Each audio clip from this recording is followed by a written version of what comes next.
Oh, yeah, okay. 70. Good to see.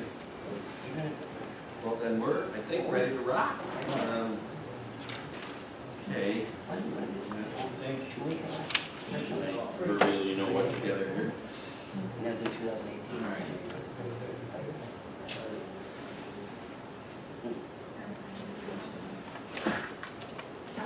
Okay. And I let you know when we're on. Okay. Let's bring this meeting to order. Pledge of allegiance. I pledge allegiance to the flag of the United States of America and to the republic for which it stands, one nation, under God, indivisible, with liberty and justice for all. Holly, can you do roll call, please? Supervisor Flaherty. Here. Councilwoman Cowley. Present. Councilman Abbott. Here. Councilman Cahill. Here. Councilman Dean. Here. County Attorney Genesi. Present. Thank you for getting us the minutes from our last board meeting. I reviewed them and I'm going to be in order. I make a motion that we approve them. April 15th board meeting minutes. Second. Supervisor Flaherty. Aye. Councilman Cahill. Aye. Councilman Dean. Aye. Councilman Abbott. Aye. Councilwoman Cowley. Abstain, I was not here that evening.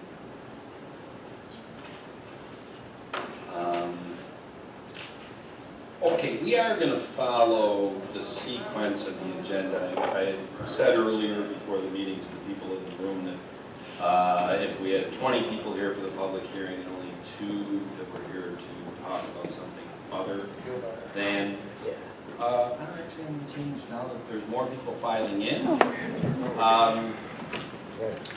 take a little executive privilege here.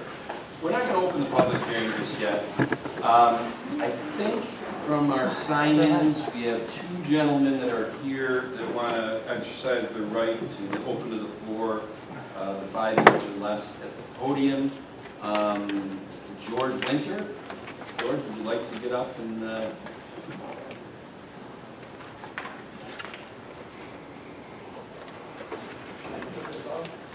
You most certainly can, sir. Got my COVID card. Full disclosure, George Winter is were you the code enforcement officer in Webster? Yes. You retired 4 years ago? 17 years. 17 years and you retired 3 years ago. Yes. All right. Yeah, got to be age 75 and said this is enough. All right. So, it was a great step, and I love the opportunity and appreciated pretty much every day of it. Although some days were very interesting. Okay. Can you hear me all right? I think so. I'd like to start off tonight with a little history about the Hoejack Station and trail history. This is brief. This was surveyed in 1872 and was bonded by the town of Webster. Shares were sold at $100 each, creating the Lake Ontario Shoreline Railroad Company. The railroad started operation in 1875 and went all the way to Oswego, New York. Going farther, it became part of the Roma Watertown-Hackensack Railroad. In 1914, it became a division of the New York Central, carrying passengers, and a main line that was for fresh fruit, dried fruit, off and down New York State. Our community, where I live, is in Forest Lawn, was founded as a community in 1888, before my time. And it became a passenger stop that year. Now, with that said, we moved there 27 years ago, and one of the attractions here was the Hoejack Trail and its access, getting us on and off the main roads, to ride our bikes and go hiking, enjoy the neighborhood. In my 17 years of working for the town of Webster, I actually rode my bike to work 3 or 4 months of the summer of the year, and the Hoejack Trail was my access, and weather permitting, and it was a great way to go back and forth to work. The reason I'm here tonight is to review our safety concerns about the bridge. From day one, we have asked that the railroad bridge be replaced with a pedestrian walk bridge. In the years I've been there, there's not been any accidents accessing that trail via the existing railroad bridge. There exists a very deep railroad easement on the north side of the road that a Y-shaped split from a pedestrian bridge could be created down each slope, which would be a 5-foot wide path to match up with the existing path that's being created. And these paths could go to east and west. The existing east side path that's there now, and by the way, it's been there from walking up to the railroad station many, many years ago. So it would be pretty simple to coordinate it and make it flow each direction. When I finally received the drawings from Monroe County DOT, PDF files, in the January of this year, the final approved plans, I found that the grade in the blind path down to the highway is just not very acceptable. At an 11% grade, and it was just too steep. I got a meeting with our town supervisor on February 10th, and with Matt Chatfield in attendance. We had a very good meeting. They both agreed that the approved plans were designed at too steep a grade. Note that the handicap access is maximum is 8% grade. They subsequently had meetings with the Monroe County DOT and revised the plan. I have not yet seen the results. I also had asked that Matt Chatfield and Ron Nesbitt's suggestions a couple years back, suggested that we get a grant writing proposal for a pedestrian bridge. But Matt said that there was not much chance of getting a grant for a pedestrian bridge. And he suggested that I find a well-to-do resident to donate a safer access trail. I haven't tried that approach. Matt also sent me the Waterfront Multimodal Access Improvement Study, which they requested funds from Monroe County for getting a better trail access down to the Sandbar Park. And quite an interesting piece of literature. It also had another disappointing thing about the road diet project on Bay Road. For some reason or other, that got turned down by a few residents, and Monroe County paid attention to them. George, I want you to know you're at 4 minutes right Okay. I will leave that part out. At any rate, Matt also sent me the part about the Sandbar Park, which is quite detailed, but it essentially says that we really do need the bridge to be there. I have contacted New York Bridge Concepts, the premier timber bridge company in the United States, and John York would design, build, and ship and install a pedestrian bridge that we need for a maximum of $150,000. Monroe County says the steel version that they would put in would be about $1 million.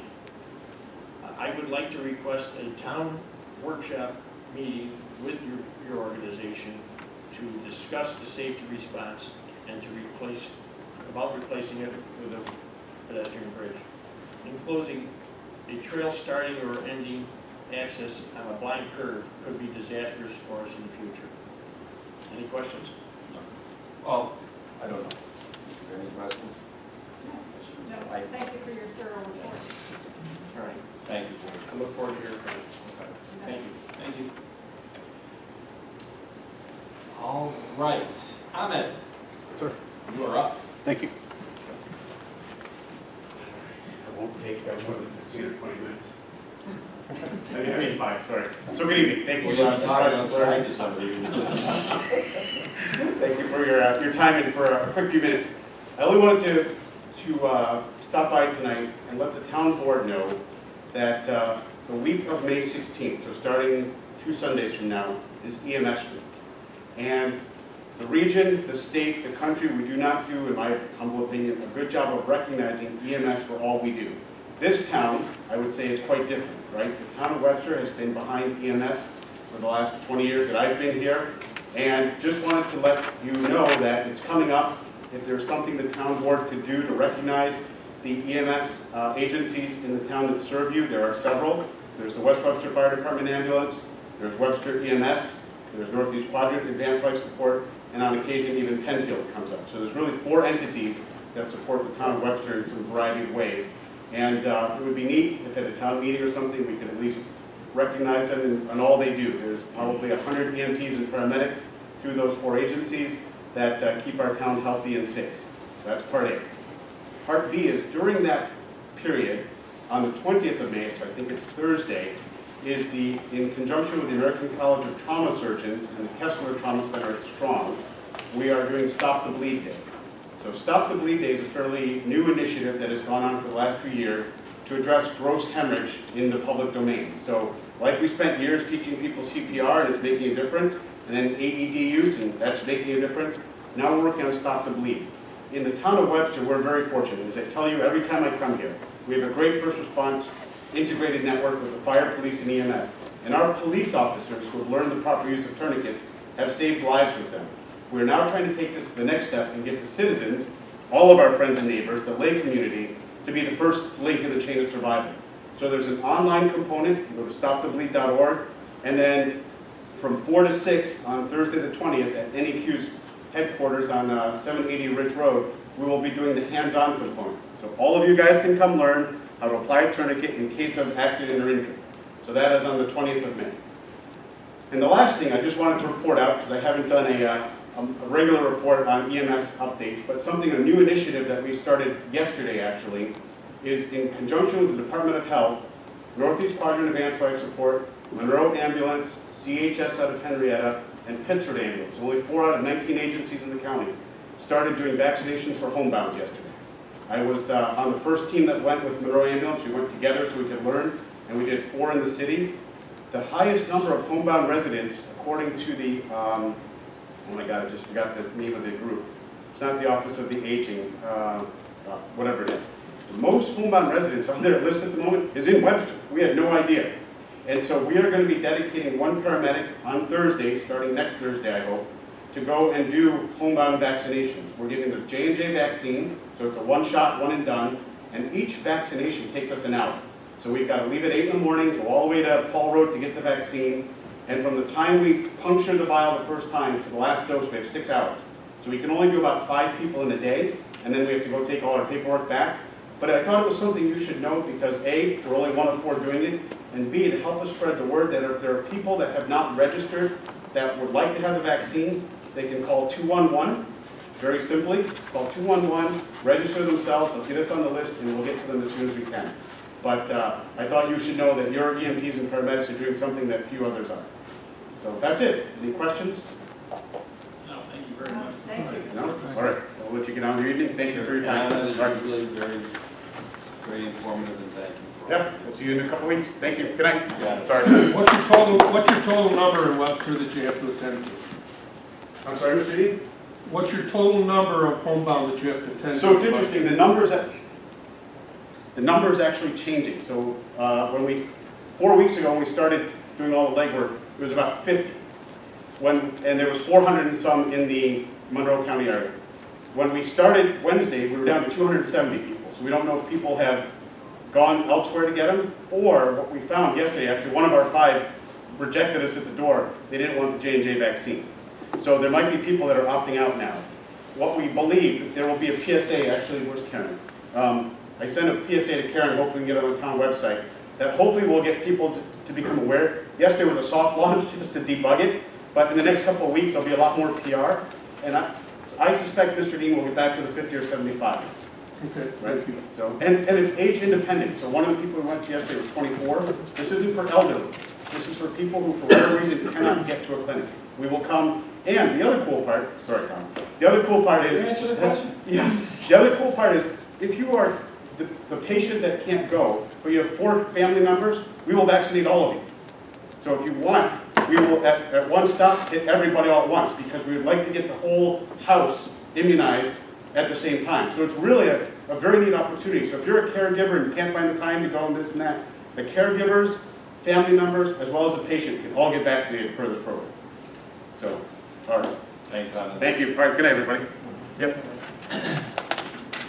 So I just want to say before we start, I should say, continue the public hearing, because the public hearing started on April 15th. So this is just the second half, the continuance of the public hearing.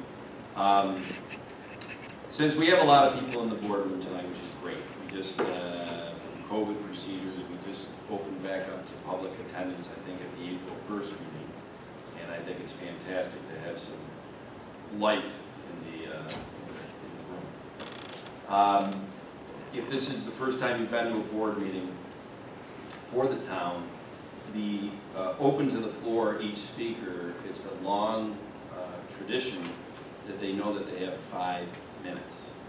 And I know it might seem like, well, geez, you're really keeping that, but you can only imagine if we allowed that to go on unfettered, some of these board meetings would go in the past, from what I've heard before that cat was put on, until 11 o'clock at night. What I think is great is that, just like George Winter said, is that there's other avenues to get in front of the board, like the town board workshops, which are the second and fourth Thursdays of each month.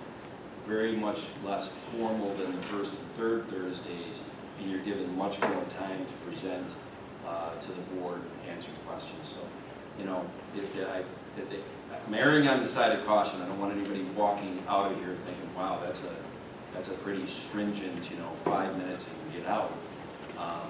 There are other avenues, and there's reasons why we do that. Now, without further ado, what I think most people are here for is a continuation on the public hearing. I know that from Richard Battisti and Anthony Tater, or Tata, and hang on, they're here from Forest Creek. In this, at the end of the first half of the public hearing on the 15th, one of the things that I really implored, and many of you were here for this, so you can shake your heads yes if you remember me saying this, we don't want to have just a repeat of what was already said. So as far as I'm concerned, at this point, the developer has already presented. So you guys, I don't think we need you to come up and say anything at this point. Now, we reserve judgment that you might have a chance to rebut or clarify something as the speakers in the room come up and say something either for or against the rezoning and this R2 to R3 and the proposal. Okay? Going to be consistent. Don't need to double up on what you already said, and like I said, I don't need to have the speakers and the telephone callers and the emails we got in from the first half to double up. They're in the record, correct, Dolly? So, from what I have here, and some people came in late, so I don't know if they had a chance to sign in. Did anybody come in that did not sign in? Okay. Yeah. No, there's enough line items here to, but yeah, just telling you mind getting the people who have not signed in yet. I think one might be Craig Kalkman. Oh, that's right, on behalf of Rick. All right, these are the people that are here for 9. Oh, here comes Karen. Okay. Anybody that did not So sign in, while they're sign signing in, first of all, Charlie, do you Reopen, yes. You to can reopen? note the time and reopen. Okay. What I figured we'd do, I'm going to set some more guidelines, I guess, of the second half of the public hearing before I hit the hammer down and open it. First, we will have the speakers that have made time to come into the meeting tonight get up and have their time to talk. Then, I'm going to read off some of the emails that we've received from people on this topic that should be entered into the record also. And I think we have around 4 of those, 4 or 5. And then, for people that were here last time, we had a little phone snafu. So I have it on Do Not Disturb now. So anybody watching at home who's like, I'm calling. We have it on Do Not Disturb because we're going to hear the speakers first. We're going to read the emails second. Then we will open the phone lines for anybody calling in from home. Make sense? I hope it does. And as Karen is passing that around, I suppose we already have enough speakers that we can officially reopen this public hearing. And Cheryl, Yes, okay. Cheryl Adams. I'm gonna Cheryl pass. is- I'm Cheryl? gonna pass for- I'm gonna pass for right now. Okay, and I just want to make sure of something. Cheryl, in my records, you called in, Yes. okay? So I have your record here of what you called in and said on the 15th. Okay. Perfect. Do you have anything new that you know, just because now we're going to call in to being here in person, if it's the same thing that you called in and we recorded, is there anything new you have to add? No. Okay, and I'm really trying to walk on eggshells. I want to give everybody their time. But that seems to fall into the category of doubling up. Okay. So yeah, she put my name on there as an option. Okay, so I'm sure people will be like, that supervisor, boy, he's a rude son of a gun, he doesn't let people get up and talk. Dean, Bay. Where's Mr. Bay? Right here. Dean, memory serves me, you got up and spoke at the first half of this. Is that correct, Dean? I did. Do you have anything new to add? Nothing right now. Okay.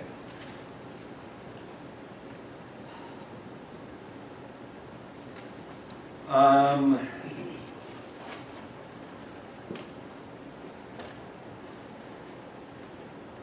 think this was from the planning board meeting, but not, or was it from here?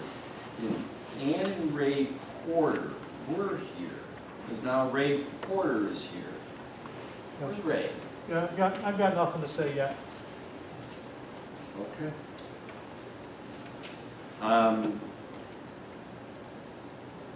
That's true.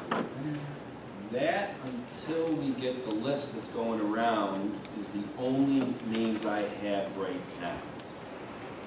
So if everybody has filled in that sheet, we'll get to the next stage.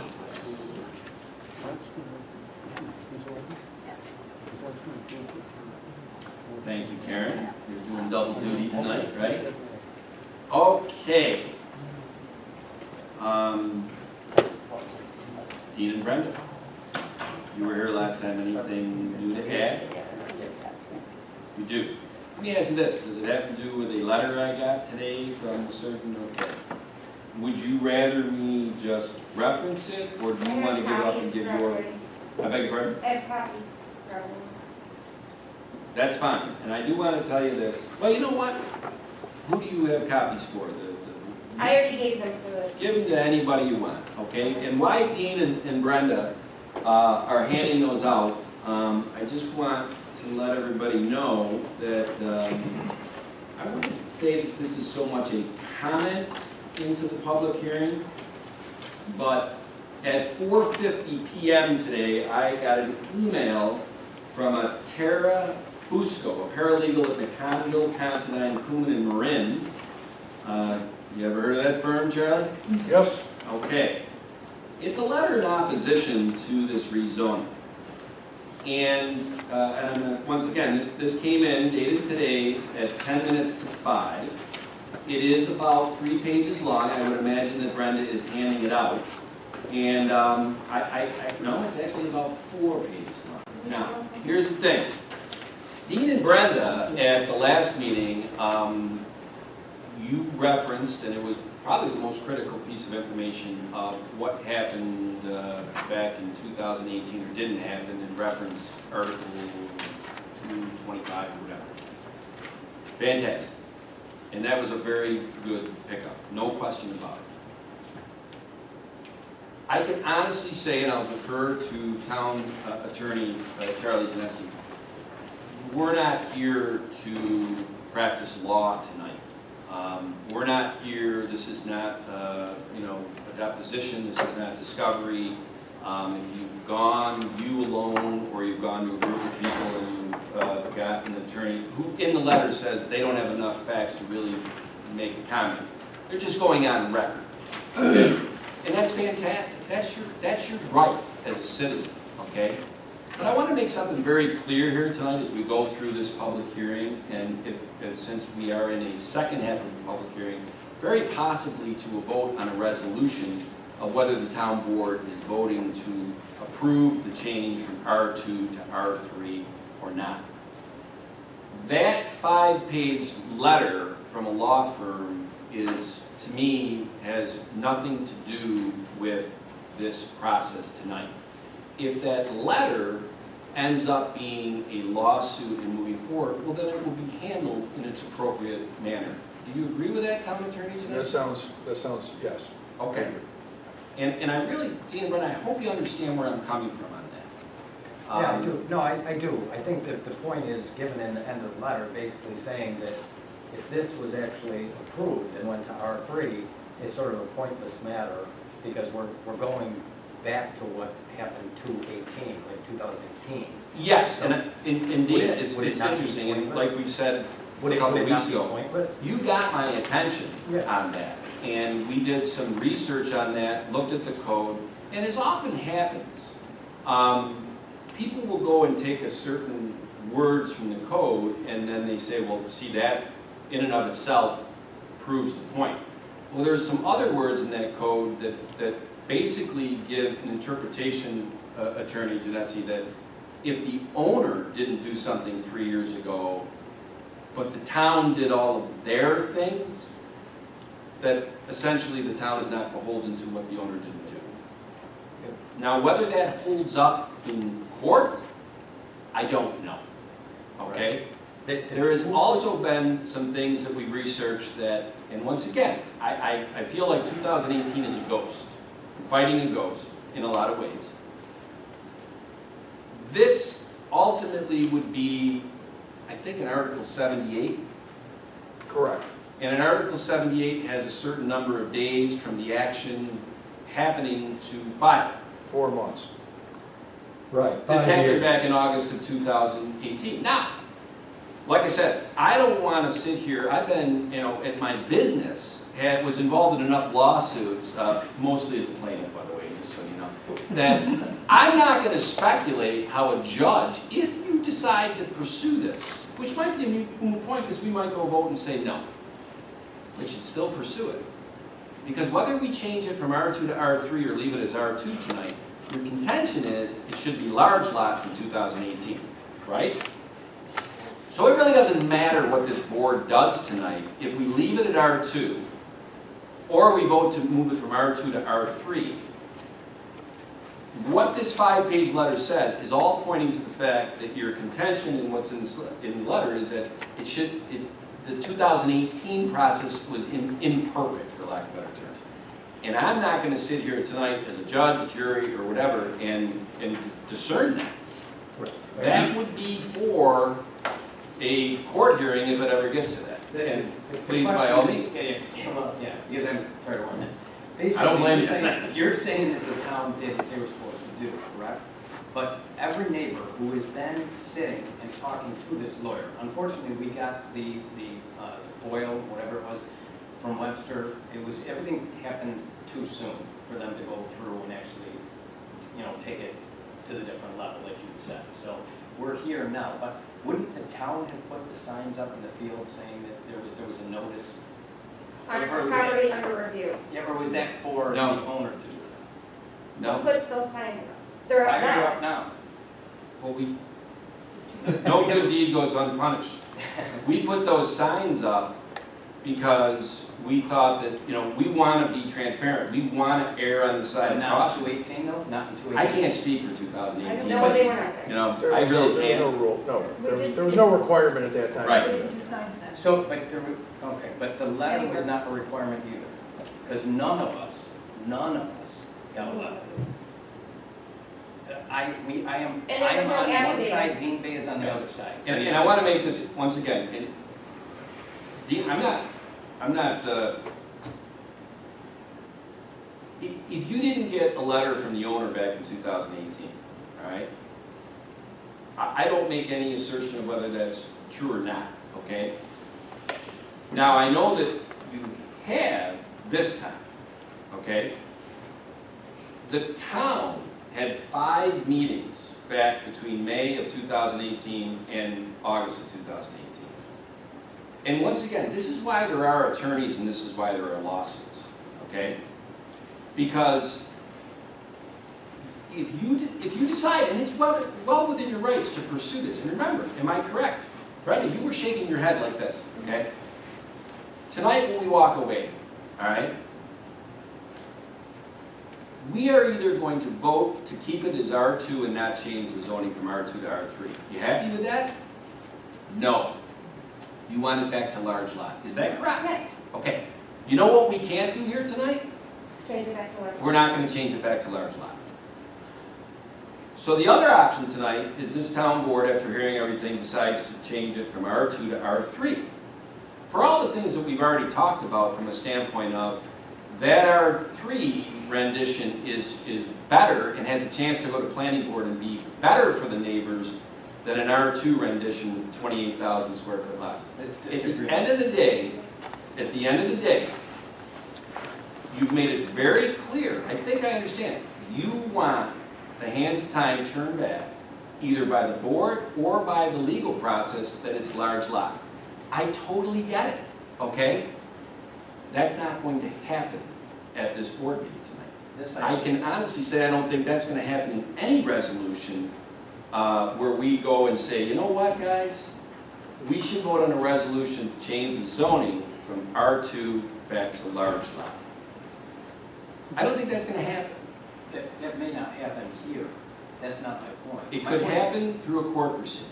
And And you all know, all right, you all know, there's precedent, full transparency, that a group of citizens got together, they went for an article set, or whatever they did with the CEA farms, and they won. And that is great. That's great that the community can go and do that, and that we live in America where they can go and they have another option. Whether that fact pattern of that situation is similar to this fact pattern, and you would go and be able to say that really what happened back in 2018 was, it should have never happened, and this goes back to large lot, I don't know. And a 5-page letter that I received at 10 to 5 from a paralegal on something that is really, I'm just trying to be honest, that is not going to effectuate what we do here tonight. What, because you even said, if we walk out of here voting down R2 to R3, you're not happy. You want it to go back to large lot. we could, no, yeah, we do want it to go back Right. there. I understand. Like you echoed my words last meeting, when I said correct is correct. Yep. Yes. Okay, so if the letter should have been mailed out by Bob or his sister, and none of us got the letter, you were supposed to have an affidavit that showed that he mailed those. And if not, then you, as the board, said that this isn't happening. If you can't give me the affidavit, why would you possibly say that all of us didn't get it? Like, I didn't get my mail, but Dean Baker Dean, did. we're gonna move on, and I'm gonna tell We you. should move on. All right, We should. We are gonna move on, because here's the thing, So give him his 5 minutes. okay? Well, I'll tell Thank you you. what. We are now at 7. That's what I'm saying. But guess what? He hasn't started. No, we're at 7, and even if we take away my verbosity on this one, he's at 4. You have a minute to wrap up your point, Dean. No, I think you have. Can I give him my 5 minutes? The point, I don't know what your name is yet, but you might. the point Perfect. is that the town didn't follow their own governance. They did not follow their own, what you know they didn't do. We did not have a letter. You do not have an affidavit, or we would have it, but we don't have it because you didn't get it. And Dean, this is where we might agree to disagree, okay? And this is why there's sport. You pointed out something, you brought it up, it was a great point. I filled out the You got application it, to get the you're dead documents. nuts on, but there's later parts in that says, in more words or less, Charlie, and I can pull it up here, if the town did their portion to the letter, They did. which we did. Now, we can agree to disagree. You're saying, well, you didn't do it to the letter because you didn't get the affidavit. But we had 5 board meetings, the planning board, all these things. Who was there? And What all meeting that, was well, there? here's the thing, and interesting enough Excuse me, about that. Mr. Supervisor, let me interrupt. I really hate doing this. Right, I'm really- glad you I've are. done it, I rarely have done this. We're really arguing a legal point here. And it's a very, very small, very narrow legal point. as to jurisdiction, as to the effect or not effect of a notice having been sent out 3 years ago. That's a legal issue. It really has nothing to do with the issue at hand tonight. But we're given 5 minutes. I don't know who's interrupting me. I wish they would not do it because it's the supervisor's meeting. The bottom line is that the issue before the board is whether or not there should be rezoned. Whatever happened, as far as notice goes, if somebody wants to bring an Article 78 or some other sort of legal proceeding, they are more than welcome to bring it. We will, at that time, deal with it as necessary. But at this point, this really is not an issue that this board should be dealing with. I do agree. Charlie, I agree with that. This doesn't have anything to do with this. My point is, just like it said in the bottom of this email, that it's sort of a pointless matter to actually take it and rezone it from R2 to R3 when it's not really properly done to get it to R2. It wasn't legally done to get it to R2. And this is, we'll agree to disagree, and I will also tell you this. I am very conscious of the fact that I'm not looking to take a decision made back in 2018, and I wasn't the supervisor and not on this board. I'm not touching that. That to me is there. I've gotten counsel on the fact that Article 78s have to happen within 120 days. I will say this. With the same amount of notice, the Webster Herald, which you've all said that the planning board and whatever is a paper that nobody gets, and the website, whatever, the way this was promoted or made notice of legally and beyond legal and websites and whatever is exactly how it was done back in 2018. I searched those records with the town clerk. I don't know why between May and August that there wasn't really anybody showing up at the planning board meeting like they did this time. There was nobody showing up at the public hearing on the 15th like they did this time, even though when those happened, from what you're telling me, and I have no reason not to believe it, the owner back in 2018 didn't send out the letters to you guys. That's the part I don't understand. Everybody has said that the R2 to R3 is benign, and in fact, I think you all agree it makes sense based on potential buffering and this and that that makes it more palatable to the neighbors. I don't understand. I wasn't here. I owned a business back in 18. Why people didn't come out of the woodwork like they did for the public hearing for the planning board, and like they did for April 15th, the first phase of this public hearing, for R2 to R3, when everybody agrees that's neighbors that large lot to R2 is really what you feel is the big bomb. I don't get that. I think that nobody knew it. Nobody knew. How did they find out this I don't know. Honestly, I don't know. How did we find out? Because then we spread the word. The for sale signs were out there, that's how we things were knew. hung on the door. This was before we put the signs out there once we became aware of this. This was before these guys sent up. Everything up till April 15th was exactly the same as 2018, and that's the part I don't I think understand. it just happened to be that one of our neighbors said something to me, and then we spread the word. Because we got no letter. Well, it There was a surveyor, that's how I knew. Yeah. Oh, is that what was that? There were people, and there was people in the fields. Which we There's could people, see from our there was a house. guy who came out, I had a survey done, and I asked, why are you measuring over there if you're doing my property? Okay, And, so no, we're gonna go to Dean. No, that's You good. done? Okay. Oh, So here one more are, thing, Tom, one more thing. Sure. One more thing. The buffer zone, it does not affect the true neighbors, Dean Bay or me. It doesn't affect us. It affects across Salt Road. It does not affect. and we're gonna get to that when we get these two when we guys get up to there, it. because from the first public hearing, I already talked to Tony Kashani and this and that, and he said, well, you put a lot of pressure on us at the planning board on how we would have to do this development, because you basically, at the first public hearing on the 15th, Supervisor Flaherty said, you're kind of making the developers make some type of buffer on the north and south side. So, I'm trying. So now I got, is it the Remans? Yeah, right. Ryman, I'm sorry. Alicia and Roman, is Right. one of you going to speak? Yeah, I want to speak, my husband is. Jump right up there, Alicia. Well, I can sit over here. Oh, no, you gotta, you gotta come up. It's a public hearing. Everything goes into the record. This is why we can read this stuff 3 years later. Live and learn, I guess. Okay. Okay, so I found out around April, there was a surveyor coming to my property, and I found out that the land was sold. And Alicia, what is your address? 288 Salt Road. Okay. And I started asking questions. I said, who bought that land? And then he told me that he doesn't know anything about it and it's going to be big development. And what I don't like is that there's so much traffic going on right now on Salt Road. We have big trucks coming and going all the time. You can even go forward. If you're going to put a 79 homes over there, that's how can we live over there? This is like a 104. It's a very busy road.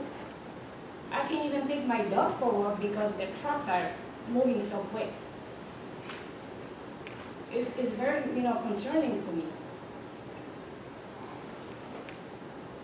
Basically, this is what, what I am here for, that is too many homes.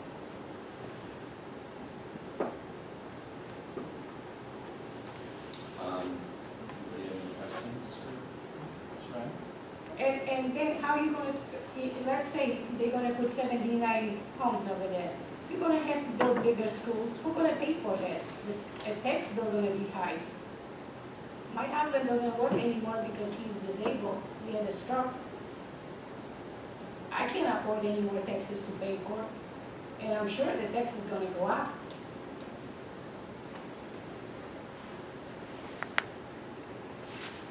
Thank you, Alicia.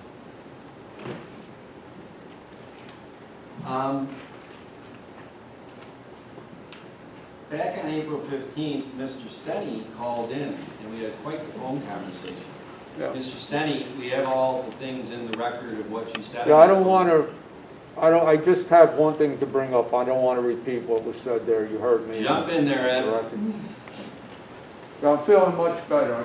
You can feel safe around me. I know when you called in, you said you had COVID back on the 15th, but that was 3 weeks I've ago. had the vaccinations, I've had COVID, I've had everything. Love it. Okay, I guess I can take this off. You can. Okay, the thing I wanted to bring up, I was doing some reading, some research on this, and I looked at, and on the town's website, I found a comprehensive plan. And this comprehensive plan, unfortunately, hasn't been updated since December of 2008, which is kind of amazing, seeing all the changes that have occurred.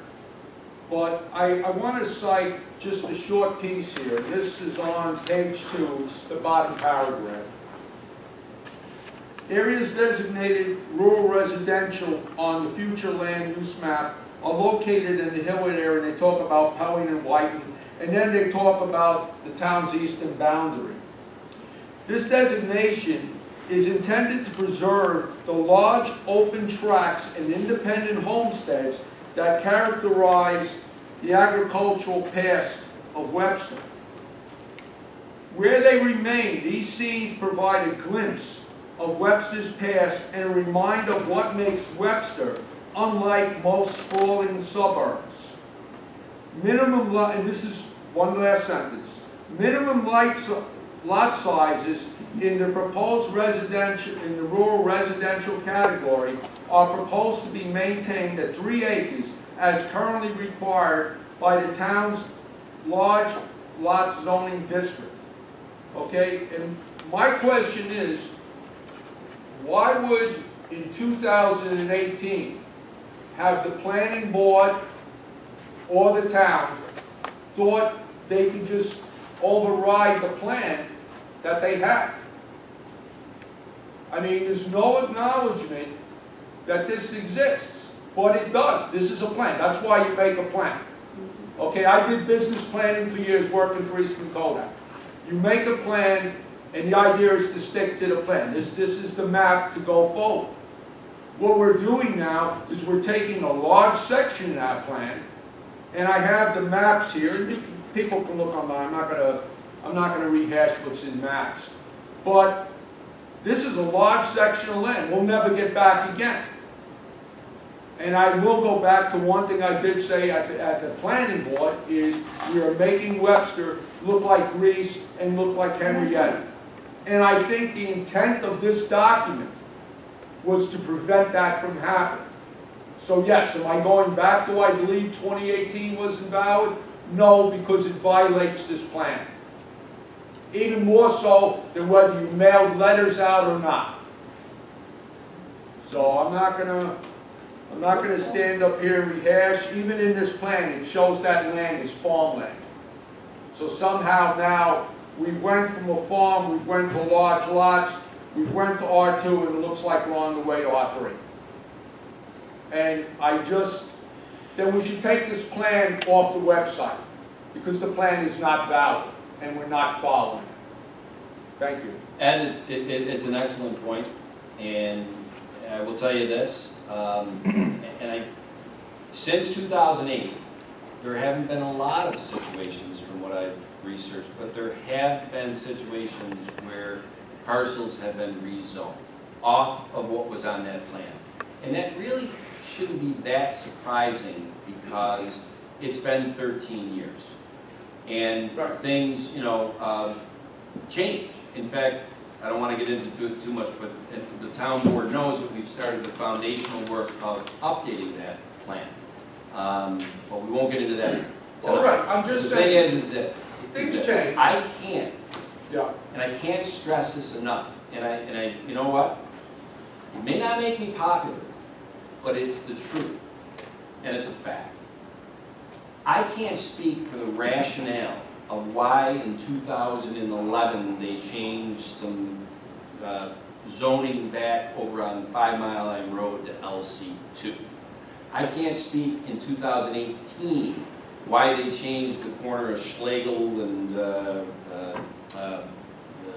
is it Salt? Salt, yeah. They changed that. And I can't speak to why they changed this property from large lot to R2.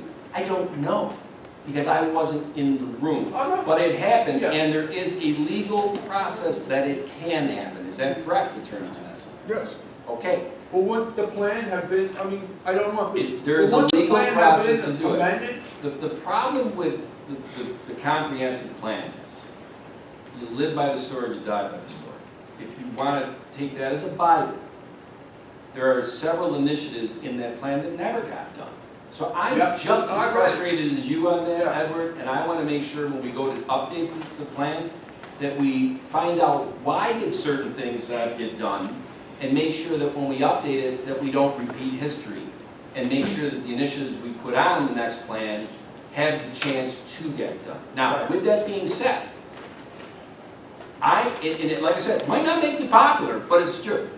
I looked at this situation, and when I got 3 or 4 meetings, the developers came at us and said, this is what we want to do, and the process was that I still believe from R2 to R3, based on the fact that at R2, what it currently is, that's a fact, that's what it currently is.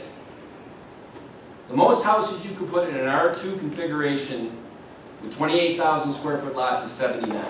Right. Usually a developer wants to go to R3 because they want to put in 100 houses. Right. These guys said, we can do the same amount of houses. We're not trying to be slobs and get more houses.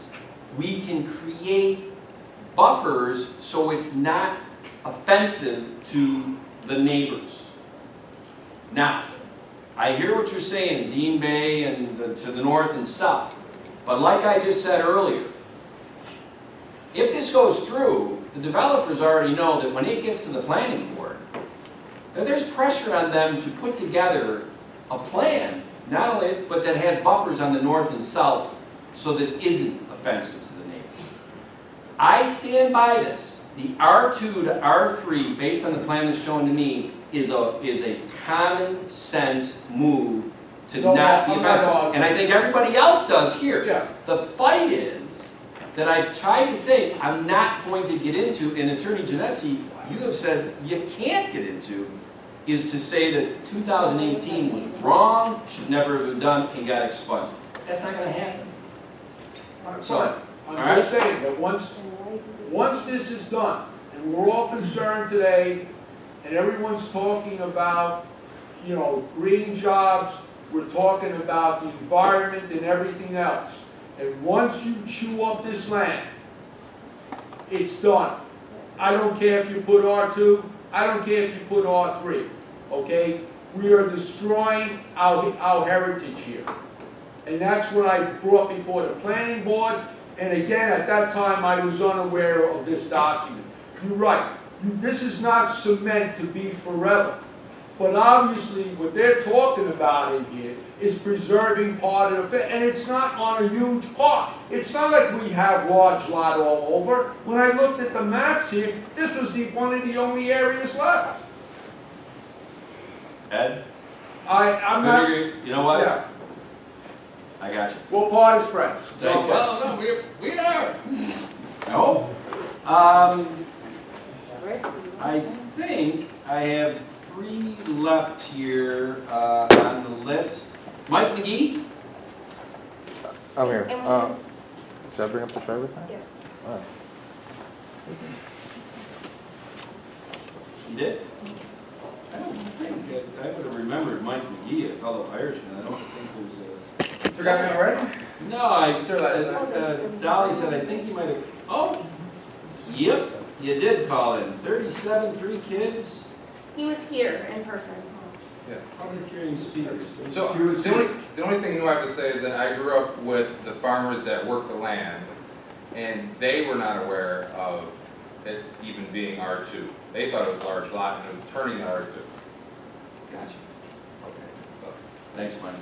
How could I forget Mike McGee? Mike, I apologize. Did I have the notes when you got 3 kids and 37 to be 8? I'm sorry? You had 37, you got 3 I'm kids? still disappointed. 37, you got 3 kids, or? Yeah, I'm happy with the 3 kids. Okay, that's good. I'm glad to hear it. I think we're down to, if this is who I think it is, this guy is a pretty darn good golfer, Frank Cousineau. Yeah, I just stand with these guys. I just moved in, so I don't know too much about the area like these people do, but I'd like to keep it the same way they went. And Frank, if I got the record, you were at the planning board meeting back on April 6th. Right. And that leaves, it seems like there's more people out there, but, is it Mike Baker? Baker? Bacher. Bacher. Michael, you want to come up? What? Because I don't think, oh, no, I do. Public speakers, is this ours or Mike Bacher, 263 Salt Road? No, you came to the planning board. He's right there. I'm Talking to. trying to make sure I got the, this I think is the planning board. Yeah, planning board. Mike was at the planning board back on April 6th. Mike, you coming up? All right. Yeah, I mean, we all know, and you've said it 6 times tonight, and, we're not here obviously to get it down to out now, right? So, I mean, yeah, your ghost, your apparition that you were talking about, Casper, there is gonna be costing us all in this room, all of us Webster taxpayers, a lot of money in the court systems. For these people that are here and here, they're gonna pay twice. Okay.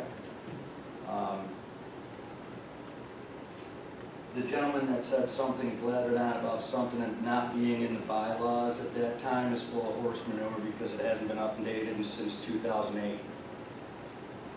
We have vehicles every day that drive by our houses at 80 miles an hour. We don't have enough police to take care of this issue now. Add another 200 vehicles from this 79 houses as we discussed. You know, we're gonna have an issue unless you guys build a cop, you know, like a police station on Salt Road, all right? Especially when you go ahead and add your cannabis shop on Schlegel Road. I think we're not listening. all right? You do a lot more talking than you do listening. You didn't have his time. So I'm gonna submit mine 2.5 minutes to her, so she can come up here and give you what for. The other problem is, I'm not sure, I think that Monroe County should have been, because it's the county road, and this isn't the county of Webster. Salt Road is a county road, and we didn't have enough time to get into the whole issue with the attorneys and what should be with you guys. When you said you had 5, 10, I don't know, 20 meetings here, 2018, which is irrelevant now. Was Monroe County in here? Did they give that? Were they part of it? Because we foiled that information, but we are missing a lot of information. So we'll find out what's missing in court. I know there's enough money in here to bury you guys. And we'll figure this out. And these guys will have to ante up as well. I'm sure this land is worth it. You can just take my other 2.5 minutes. Well, I will say this, that a lot of what has been brought up in these hearings is more at the planning board stage. The planning board, whether this was large lot R2 or R3, when the development is proposed in there, whether it needs a traffic study, just because the comprehensive plan years ago said it was a certain zoning, if a traffic study is done and says this road doesn't support this development, well, then it doesn't support the development. It doesn't matter what the zoning is, and that's a problem. At the first public hearing, there was things about the water comes off of this farmland right now and goes into other people's yards, and people were very concerned about that as well. They should be. At the planning board stage, when they would come and show how they're going to make sure that that doesn't affect the abutting properties. Engineers, for the developers, our town engineer would look at that also, Mary, I would assume, to get a second opinion on that. So there's a lot of things, of protections, whether this was being built for houses of large lot, whether this is being built for houses in R2 or R3, there are things that happen at the planning board stage for any developer that comes in with their design and whatever, that a lot of these things are vetted out at that point to make sure that it doesn't become something that is a problem. So, and I know Mike left and I know he's upset.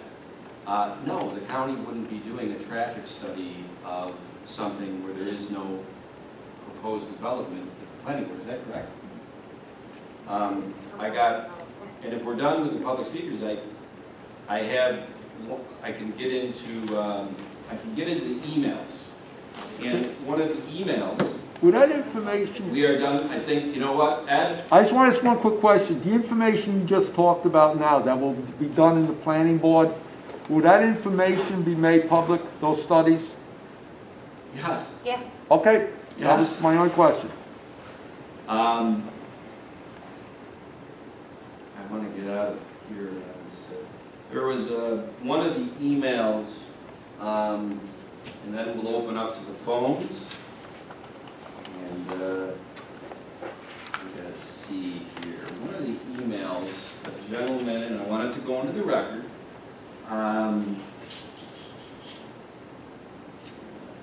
Here we go. Okay.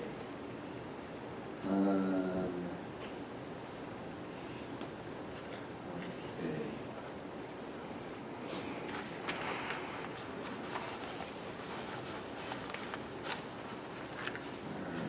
Here are emails.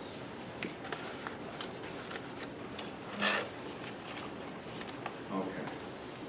Public comment for tonight's meeting. This is from a gentleman by the name of Tom Bouchard, 1483 Fieldcrest Drive. I can print this out, or you have it there, okay.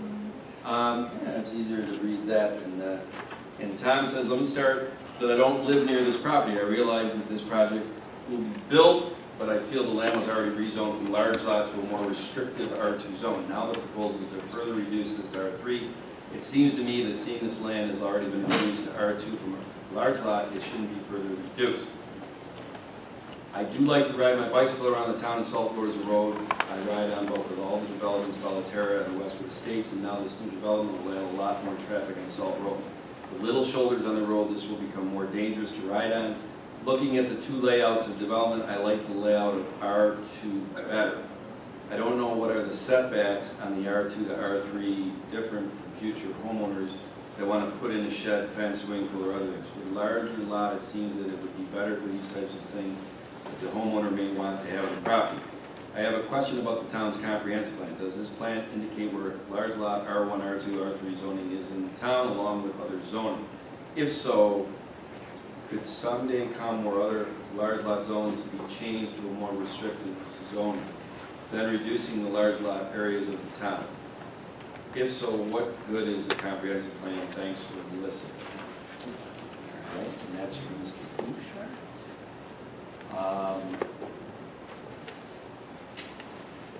Yes. Okay, thank you, this helps a lot, that I went through the sources. This is from, I think it's Jeannie Gauss at 1649 Woodard Road. After reading up about this development at 230 Salt Road, I feel neither plan is a good fit for what should remain Webster's most rural area. Both plans cram too many houses into a small area. There are only 3 less houses in an R3 plan as opposed to the R2 plan. How is this providing more green space? Big houses on very small lots. Look at the crowded disaster we have in Westwood subdivision, former Webster golf course. All big houses too close to the street and no sidewalk for walking or kids to play.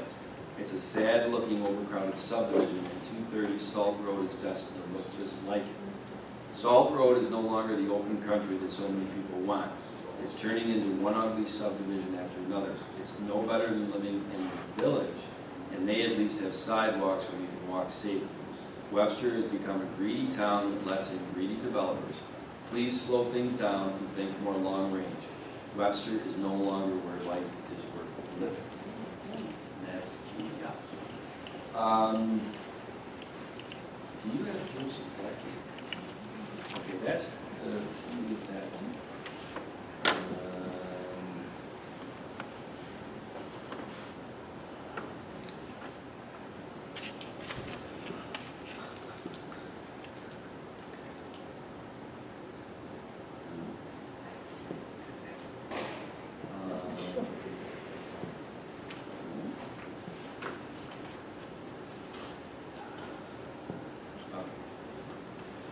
Okay, Joseph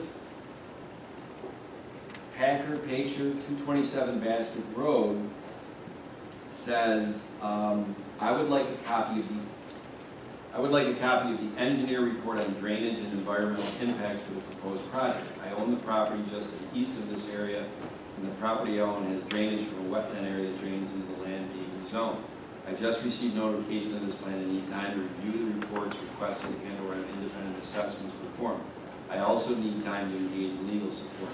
Please extend the time to approve rezoning this land and allow time for proper evaluation of the impacts. Thank you for your consideration. In that one, that falls to what I said earlier about the engineering analysis study. That's at the planning board stage. That is the emails that we got for the second half public hearing. With that being said, it is 8:34. I'm going to take the phone off of Do Not Disturb, and we will see about politics.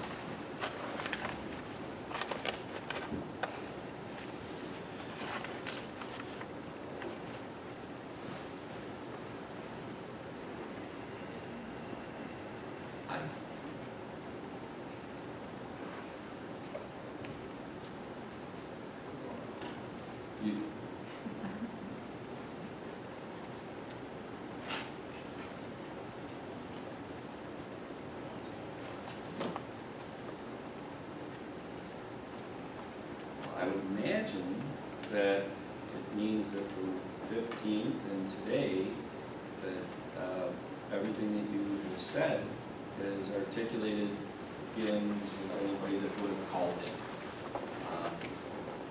Or we just don't have a lot of people watching. I'm not sure.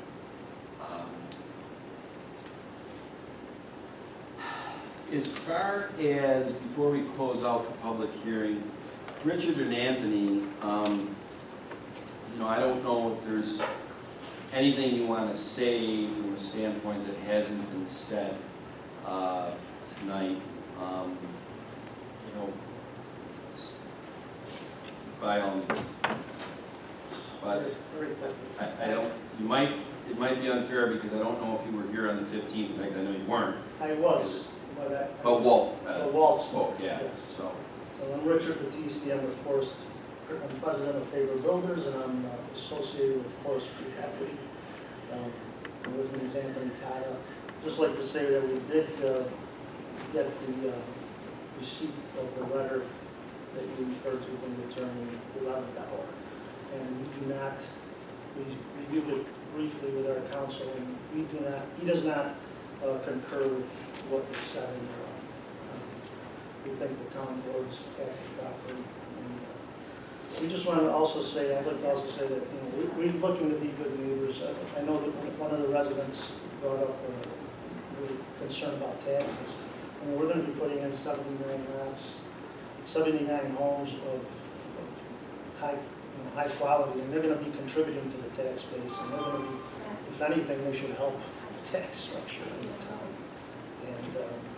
And again, just reiterate our desire to have, we're not asking for any more density than what is already there in R2, and we think it makes for a lot better design. Well, and I just want to say that, I take people at face value. You're innocent until proven guilty, and certain, yes. But because so much of this is public now, the only reason we got to this point is that we are 3 configuration with potential for buffers and all that, and the same amount of houses that would be in the R2. That got my attention. That seemed to be a pragmatic move that was, it was zoned R2. I mean, that's what I looked at, and I said, okay, R2 is 28,000 square feet lots, R3 is 22,000. It would have been just obvious that you're just trying to change the zoning so you can jam in, 100 houses there instead of 79, which is really what you could put in the R2. And once I saw that, and once you showed you wanted to save the trees on the east coast or east border and do some things up front so that maybe people from Salt couldn't see it, ponds, that got my attention, which led to other meetings with Tony Kashani, the planning board chair, with Josh Artuzo, who's the community development director. And the more I heard of it, I said, this does make sense. And that's how it all started. I still think from R2 to R3 in what you're proposing makes sense. Because of all this track record, this is assuming if we go to vote and change it to,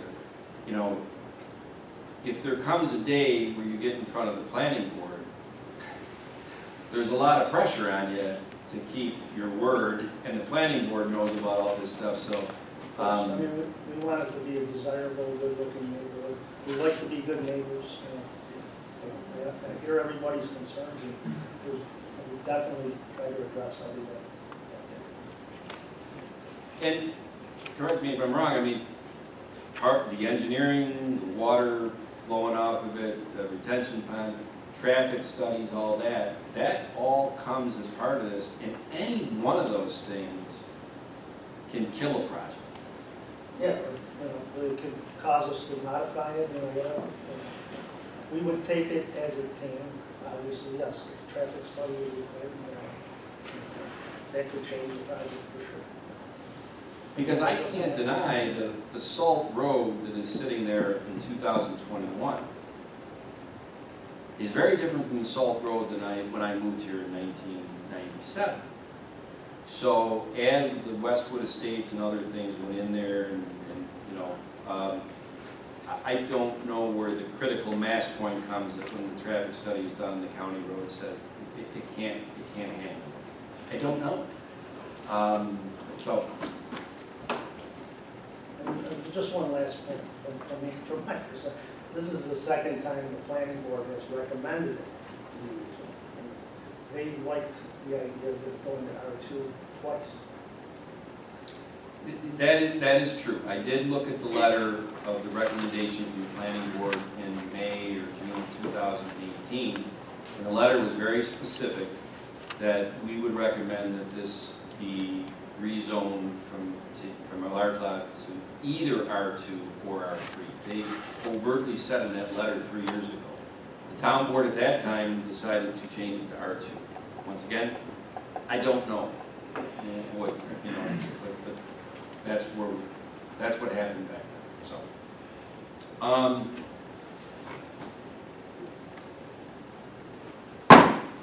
Public hearing is officially closed.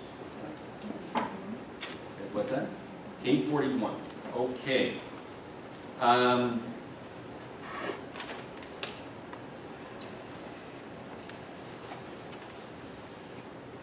Because we would not have a resolution on the same night of the public hearing, but since it's public hearing, I don't know how many precedents we have of a public hearing that goes from April 15th to May 6th, Charlie. I couldn't seem to find it. This is probably the first. Okay, I just wondered that as long as a public hearing and open for comments, maybe with all time, but with that being said, I'm going to just read the resolution being proposed.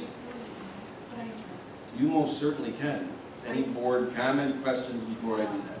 I just wanted to comment to shed some light on the 2018 process and whether notifications were properly served or not. I can't get into that and we'll leave that to the attorneys.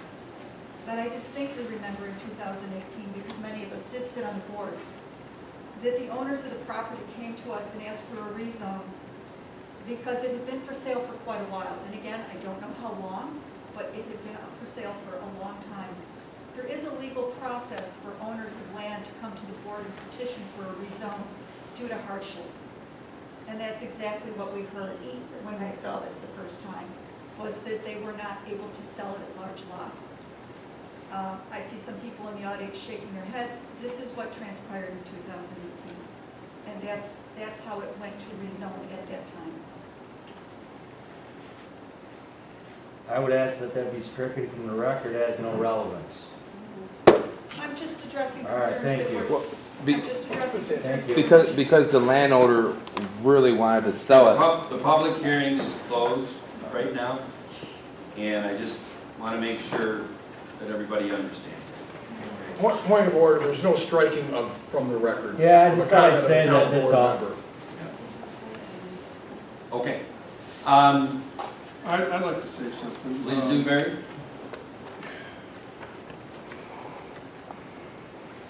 If we weren't here changing from R2 to R3, this would already be under construction. The fact that all of a sudden now, because we're going from R2 to R3, more people became aware of it is kind of, I don't know, that's odd to me, because I think if you folks showed up with this type of feeling when it was being changed from large lot to R2, it most likely would not have happened. But, What does that tell us? but, we held all these meetings where it was open to the public, and we did all the things under request. You know, we talk about a plan. All plans are formed, and over a period of time, plans do have amendments made to them, and there can be change, and normally that comes along with because of some type of need, which was what was presented to us, need. It's unfortunate, but like I said, if we were here to rezone it again, it would already be under construction in the way that it was already approved. They came back to build what they thought and we thought would be a better plan. So it's unfortunate that this whole thing goes, and it seems no matter what happens, that you're gonna fight and end up in court over it, and that's certainly your privilege. And no issue with that. It's just unfortunate that this had to go the way it is, but like I said, the reason we're all here is because we're voting to rezone property again. But it seems that the rezoning that we're doing now is more palatable than what it is currently.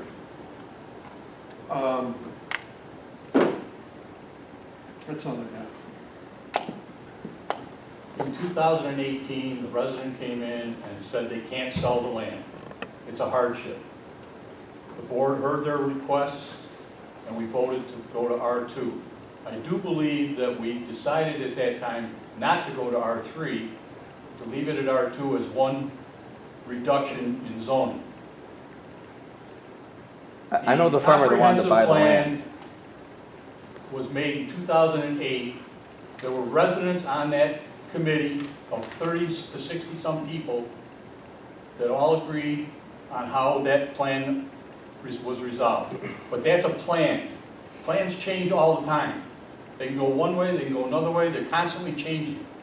That was not presented as a Bible to how the town should operate with respect to zoning, land use, or anything else. It's just recommendations that the residents felt would fit the town of Webster.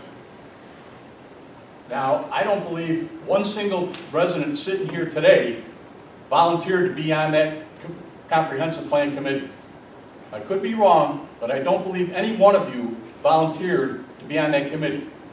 And there were a lot of notices sent out about asking for volunteers to come on that committee. Yeah, okay. Again, more As far as I'm relevant. concerned, we know they're gonna sue, so let's just make a resolution to leave it at R2 and be done with this. And that's what I'm offering. Tom? Hey, Tom? Can you say something? John? I heard, well, let's start with the fact that we're here to hear about the proposed change from R2 to R3. And we've spent a majority of this meeting going back and forth about large lot and how it went from large lot to R2. It has no bearing in this public hearing, in my opinion, at all. And I absolutely understand where these residents are coming from. I've been in a similar situation as a resident in a different municipality. There's avenues that they can take, which they have intimated that they may go that direction, and you have every right to do that. And I'm happy that there is legal recourse for you to go. I have my opinion about large lot versus R2, large lot versus R3. I'm not going to articulate that opinion tonight, because that's not why we're here. We're here to talk about rezoning of R2 to R3. And I think we should move ahead at this point. Well, and Bill, I totally appreciate where you're coming from, but I'm going to merge what Bill said with what Barry said. And Barry, it's like a V8 moment when you said it. If we didn't get into some discussions with the developer looking to buy the land about this better configuration to respect bufferings and have a chance to be less invasive of neighbors and of Salt Road, the land would have been bought, a plan would have been put in front of the planning board, maybe by now, for 79 lots, which is what R2 allows, with really no buffering, right up to the road, right on top of the people on the north and south. And maybe you would have heard about it through the notifications in the Webster Herald that they're going for sketch review at the planning board and then public hearing for final review. Or maybe you wouldn't have. And then all of a sudden the bulldozers would have been in there breaking ground and I don't know what would have happened at that point. But because the developer came in and said, you know, we have a configuration that basically is the same amount of homes as R2 and can kind of keep buffer zones and has the potential to do that with trees in the back and all that stuff. I've already said this, I'm like, geez, that actually sounds like a win-win. Well, obviously I was talking about that before I knew about what has been brought up about 2018. So this is the thing. Where I disagree with you, Bill, is that if we keep it at R2, then those gentlemen right over there are just gonna go to the planning board with an R2 configuration. And now it's going to, you know, We're not a planning authorization. I'm just saying that off they go, because they have no problems building that R2 design for 79 homes. That's not what we understand. I beg your pardon? That's not what we Okay, understand. well, that's, you know what, I mean, so to me, I think that I still stick to my original plan, my original thought that if this is gonna happen, the R3 and the 79 homes and what they can do at the planning board and what you guys can come to the planning board if you decide to do to, like I said, keep them honest to buffer zones, both on Salt Road and all that. And if traffic studies make it that housing tract can't go in there with that many homes and whatever, or if the engineering studies of drainage show that it doesn't perk or perks, or all those things. This is not a fait accompli. There's a lot more to this process. So, to me, I think we're going to read this resolution to vote to change it from R2 to R3, because leaving it at R2, I think is going to be a worse situation for the citizens who have come in and told all the things. R2 and 79 homes get just as many cars on that road as the R3 and 79 houses. But it doesn't give the potential for buffers on the north, south, and on the road. So, I'm going to read this resolution and then we'll vote.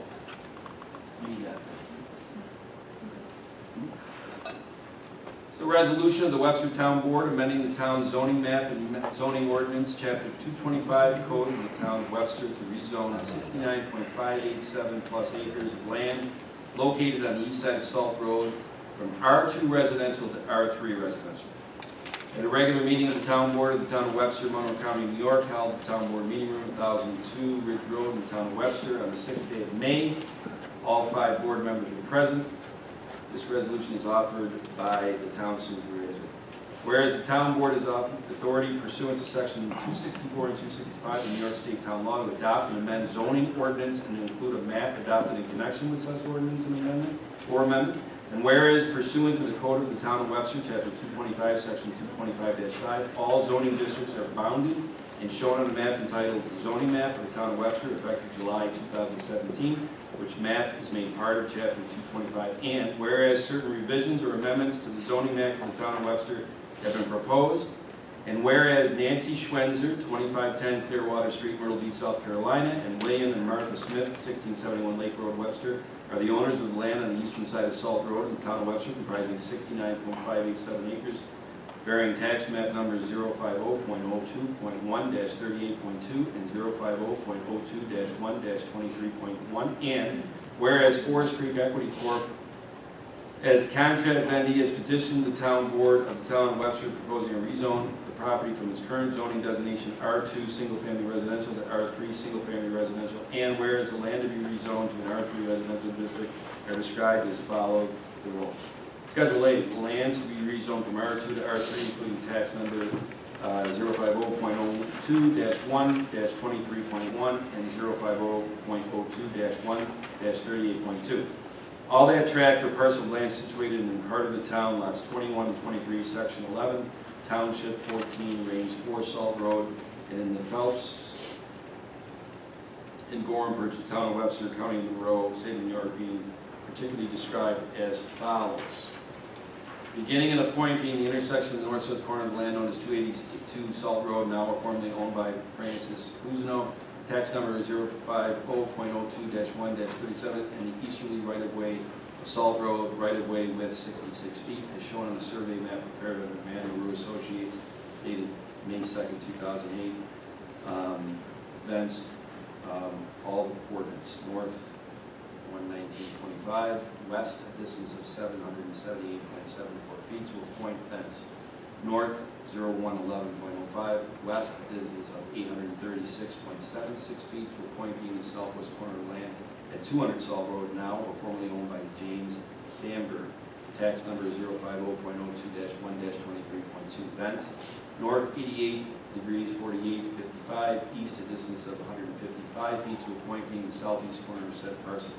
Thence, north 0111.05, west a distance of 142 feet to a point being the northeast corner of said parcel. Thence, south 88 4855, west a distance of 155 feet to a point being the intersection of the northern property of said parcel and eastern right of the way of Salt Road. Thence, north 01 degrees 1105, west a distance of 124.07 feet to a point being the northwest corner of lands now or formerly owned by William and Martha Smith, tax number 050.02-1-23.1. Thence, north 88 degrees 3530, east a distance of 1,847.44 feet to a point being northeast corner of the William and Martha Smith property. Then south 3 degrees 4325, east a distance of 423.34 feet to a point. Thence south 01 degrees 1015, east a distance of 271 feet to a point. Thence south 88 degrees 1103, west a distance of 570.36 feet along the division lines between lots 21 and 23 to a point. Thence south 01 degrees 1457, east a distance of 189.82 feet to a point being the southeast corner of lands of William and Martha Smith, tax number 050.02-1-23.1, and northeast corner of the land now or formerly owned by Nancy Schwenzer, tax number 050.02-1-58.2. Thence south 01 degrees 1457, east a distance of 1,194.64 feet to a point of intersection with the northern property line land known as 290 Salt Road, owned by Dean Lucas, tax number 050.02-1-26. Thence south 88 degrees 2635, west a distance of 1,095.02 feet to a point being the southeast corner of lands known as 282 Salt Road, now or formerly owned by Francis Cousineau, tax number 050.02-1-37. Thence, north 01 degrees 1925, west a distance of 200 feet to a point being northeast corner of tax number 050.02-1-37. Thence,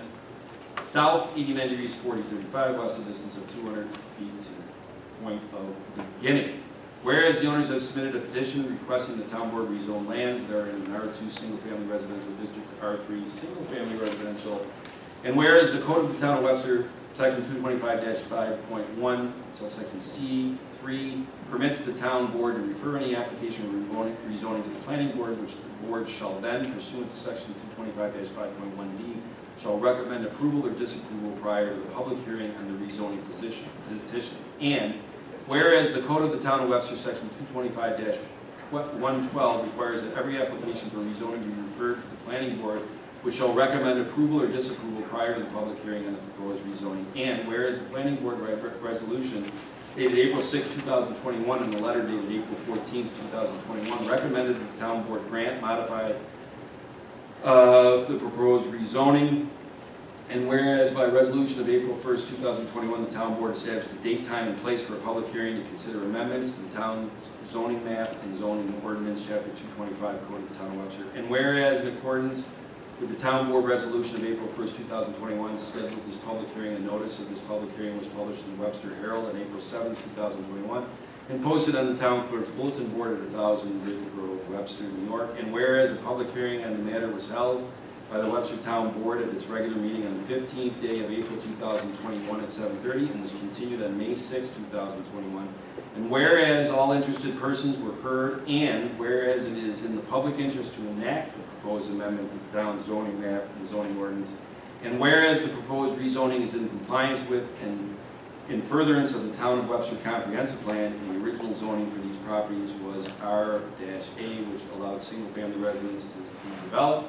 Now therefore be it resolved, the town board finds that the proposed action will establish appropriate development controls and land use policies. The town board of the town of Webster determines that the proposed action to amend the zoning map will not have a significant adverse environmental impact, and a draft environmental impact statement will not be required prepared, the Director of Community Development in the Town of Webster is to give any and all notices that may be required by the Environmental Quality Review Act for this action. The zoning map of the Town of Webster, Section 225-5, Code of the Town of Webster, be amended to rezone 69.587 plus acres of land that are in R2 residential district to an R3 single-family residential district as set forth above. The rezoning and amendment of the town zoning map is specifically conditioned on the following. The notice of the adoption of this resolution shall not be published, nor shall the zoning map be amended until the applicants shall file with the town clerk written consent to the conditions set forth in paragraph 5A above, which filing shall take place within 14 days of delivery of the resolution to them or their attorney. The amendment of the zoning map shall take effect as provided by law. A copy of this resolution shall be published once in the Webster Herald, and an affidavit of such publication shall be filed with the town clerk. That is the motion I propose. Second. Supervisor Flaherty? Aye. Councilman Cahill? Aye. Councilwoman Capaldi? Aye. Councilman Abbott? Nay. Councilman Dean? Aye. Okay.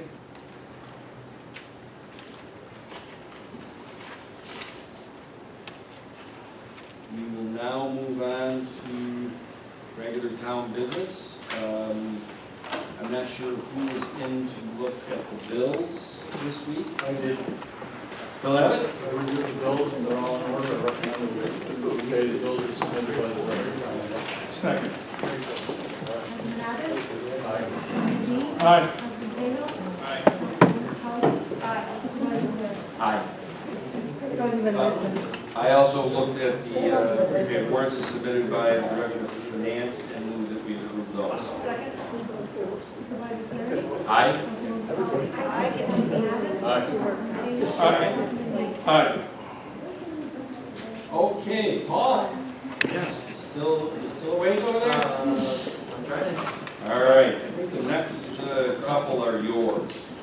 Yeah, the next amendment, actually, the next resolution are actually amendments to the 2021 budget. You may ask why we're already amending the budget, but there are three reasons.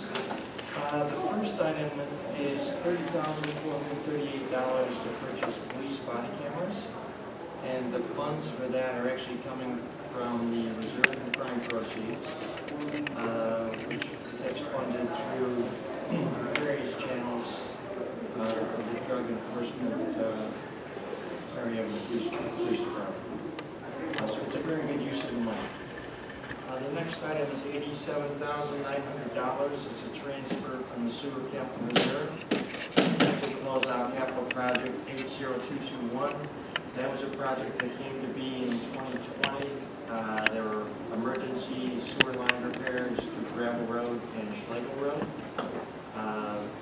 The bulk of it was paid for in 2020, also from the reserve.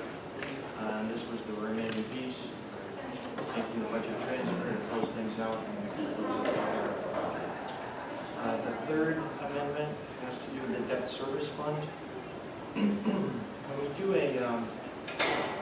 serial bond issue to completely fund a capital project, we typically borrow a little bit more than what's needed to pay for the project. And those funds are required to be put in a debt service fund. And those funds are restricted monies that can only be used to pay down principal and interest on the same serial bond issues that relate to the capital project that they were issued. So we have quite a bit of money sitting there, and I noticed that it wasn't being fully utilized. So I took a look at it, analyzed it, and found that about $57,000 could be transferred to the general fund, the sewer fund, and the library fund to offset portions of 2021 debt service costs. So this amendment is just to enable that to happen. So that's the three of them. Any questions? Want to make a motion that we approve these 2021 budget amendments as presented by the Director of Finance? Second. Supervisor Flaherty? Aye. Councilman Abbott? Aye. Councilwoman Capaldi? Aye. Councilman Dean? Aye. Councilman Cahill. Aye. All right, Paul, you're still on the podium, I Yeah, guess. resolution number 3. These are 2021 budget transfers. It's the first group of budget transfers for this year. The highlights, there is one item in here to help fund the paychecks to munis payroll conversion, which is well underway. We hope to have that complete within the next few weeks. There are also some police vehicle accessory expenses. There's a transfer for that.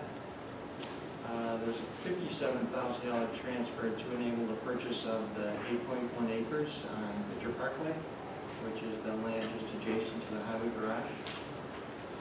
And then there are also some salary reallocations within the Public Works Department.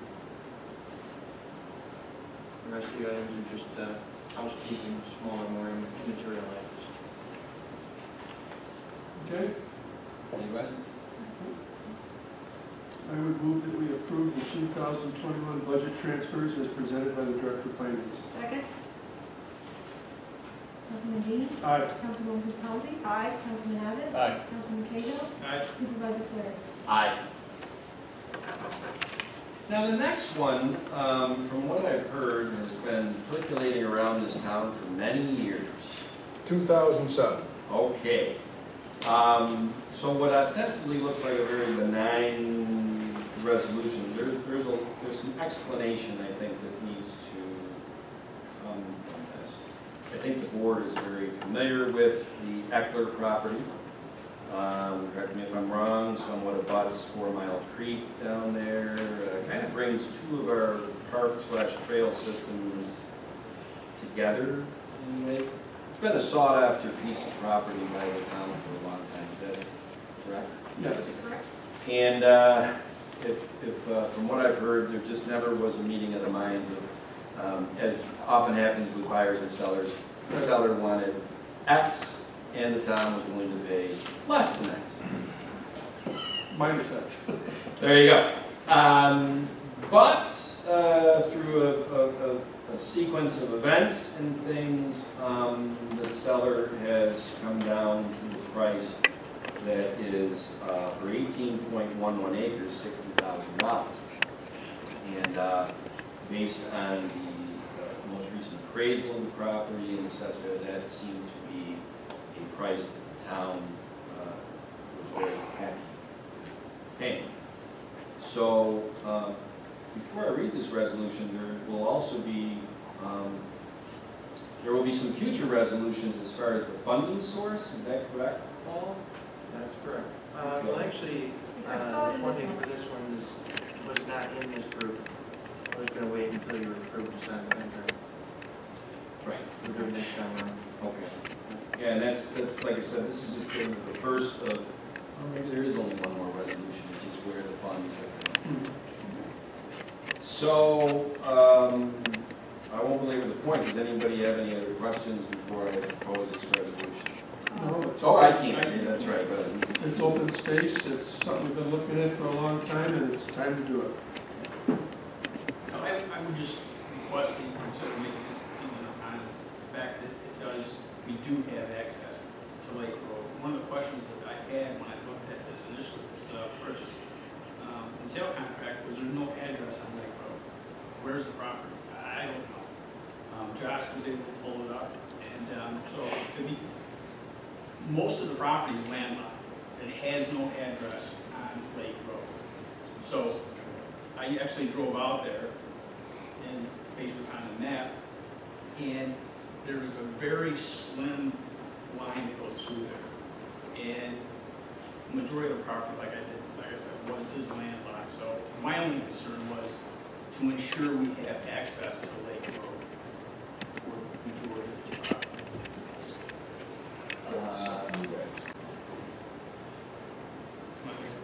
I've seen it. When you're buying a whole piece of property, the whole parcel, if the parcel goes up to Lake Road, that'll be in the deed description. Right. So it should be a moot point. Right, and I haven't seen the deed. I just want to make sure I'm just being careful here. To say that, okay, we'll agree with this.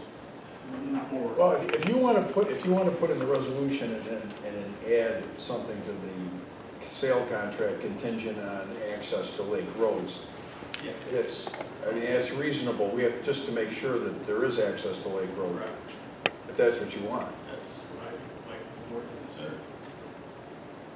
Seems like a reasonable request, so whoever's reading this resolution, if they could add that in and how you record it, and I guess when assuming this resolution passes, Charlie will just write and then we'll send over to the seller's attorney that condition.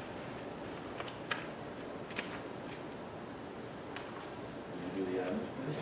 I would authorize the supervisor to sign the purchase and sale contract contingent on access of this property to Lake Road for 18.11 acres located on Lake Road, tax map number 050.02-5-50,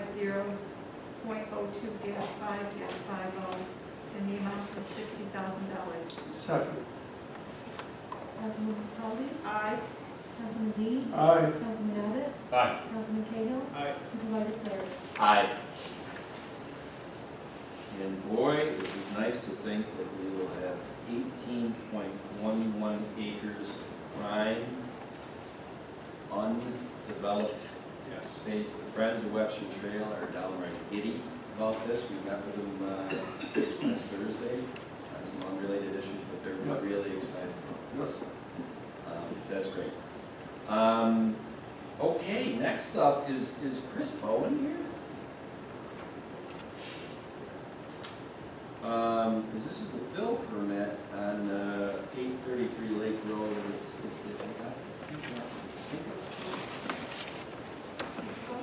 Sinkafoil was. Chinkafoil? Yeah. How do you pronounce it? I would say Chinkafoil. But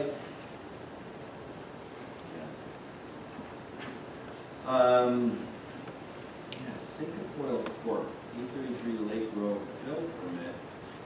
That's just fun. Yeah, is there anybody out in the hallway, guys? Because, and I take it neither of you are here from Sinkafoil. Nobody. If nobody's here to represent Sinkafoil, by definition, are we tabling this? I would think so. I don't know. Charlie? If there's no representation for the fill permit, do we proceed with it or do we table it? You can proceed with it if you feel you have the information. It's up to you. If you need more information, you can table it and request further information. Josh, you've done all the legwork on this, correct? Yes, we have. And everything is in order? That is correct. Okay. Yeah, I just didn't know if, I never had somebody come here for something from the board like this.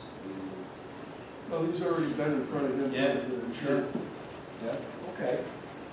Well, from the paperwork that has been submitted to the board, and, Josh, certainly you didn't see anything unusual about this. No. Mr. Corbett from our office has been working with the representative of Sinkafoil. They have an arrangement with Keeler Contractors who's undertaken the Lake Road improvement project. So a lot of the fill that he's proposing to bring in is from that project.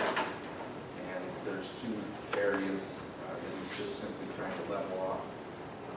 It's all just topsoil and fill. And it's recommended for approval by Mr. Corbett. Okay. Well then, propose a resolution to approve a fill permit at 833 Lake Road for Sinkafoil. Second. Supervisor Clary? Aye. Councilman Cahill? Aye. Councilwoman Capaldi? Aye. Councilman Abbott? Aye. Councilman Dean? Aye.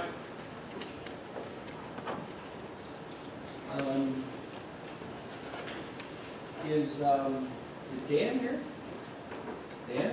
Yes. Come on up, because, you Dan's sure. been patiently waiting outside Yeah. for quite a while. Yeah. Bet you wish you were at a different board meeting than one with a public hearing that has you here at 9:15 for this. You guys are just doing your job. Dan, And I'm looking back, I can't, it must have been last year. It was a fence.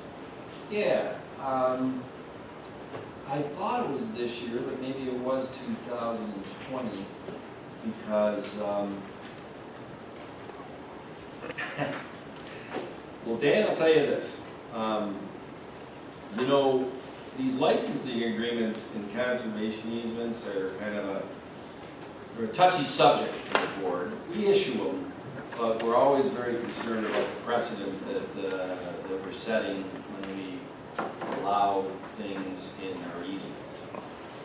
I don't know, well, I've only been a supervisor for 16 months, but do you guys ever recall that Mr. Driscoll was here several months ago and we gave him a licensing agreement on a fence in the conservation easement? We did not. Did not follow through with it, sir.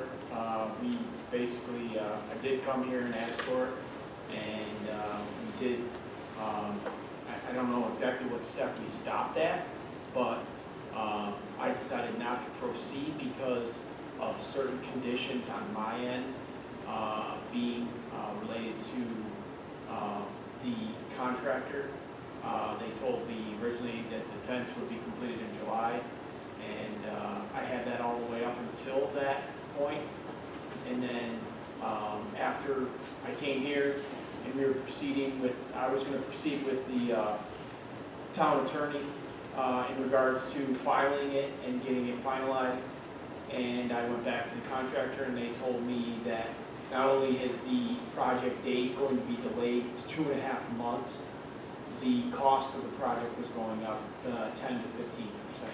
Okay. And so at that time, I decided to take, not table it, I decided to eliminate that, and I informed, I'm pretty sure by email, that I was no longer interested in finalizing. I do recall that now, you did, yes. Okay. And I recall, yeah. It's time flies, because I brought board meetings from this year, and it's like, yeah, Dan was here, but that was a year ago.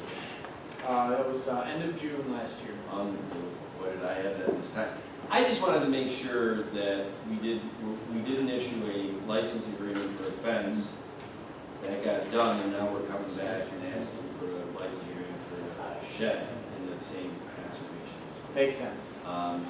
So is the fence, Charlie, is it essentially expunged, or it never got recorded, so it's Well, no, I don't think, no, we never filed it. I don't think we followed through. We did pass the resolution. I recall it now. We had quite a few license agreements in the last year. But I recall now, Mr. Driscoll, we prepared all the paperwork, and I think you either sent it back or decided not to sign it. Not filed. We never did file it, so. Okay. And I'm probably wording this wrong. I just wanted to make sure, you know what they say when you assume. I was assuming that we weren't trying to have a fence and a shed. Two different licensing agreements, one from last year and one from this year on the same conservation. I wanted to make sure I understood this correctly. We really are, what is the proper word? Well, can I make a suggestion, Mr. Supervisor? Sure. And members of the board?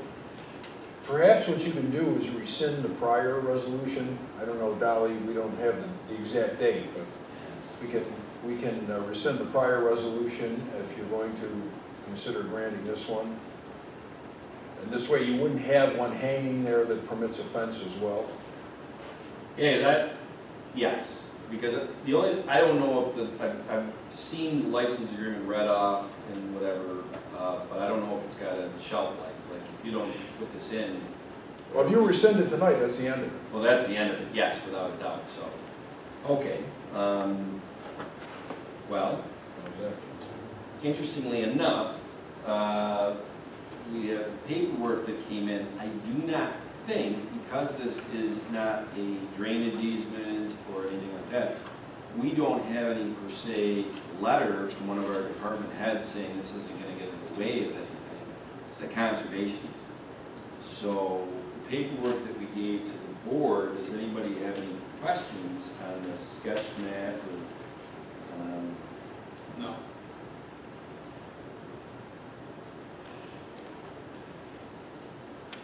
I don't recall us ever having to rescind.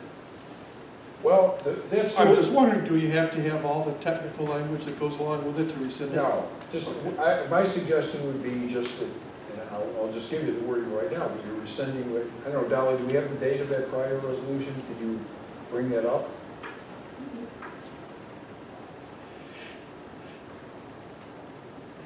It was last summer, wasn't it? Last Yes, sir. June, did you say? That was the time I attended the meeting, and then I was communicating with the town attorney, and at some point in July, I believe I sent that email, just deciding the ending it.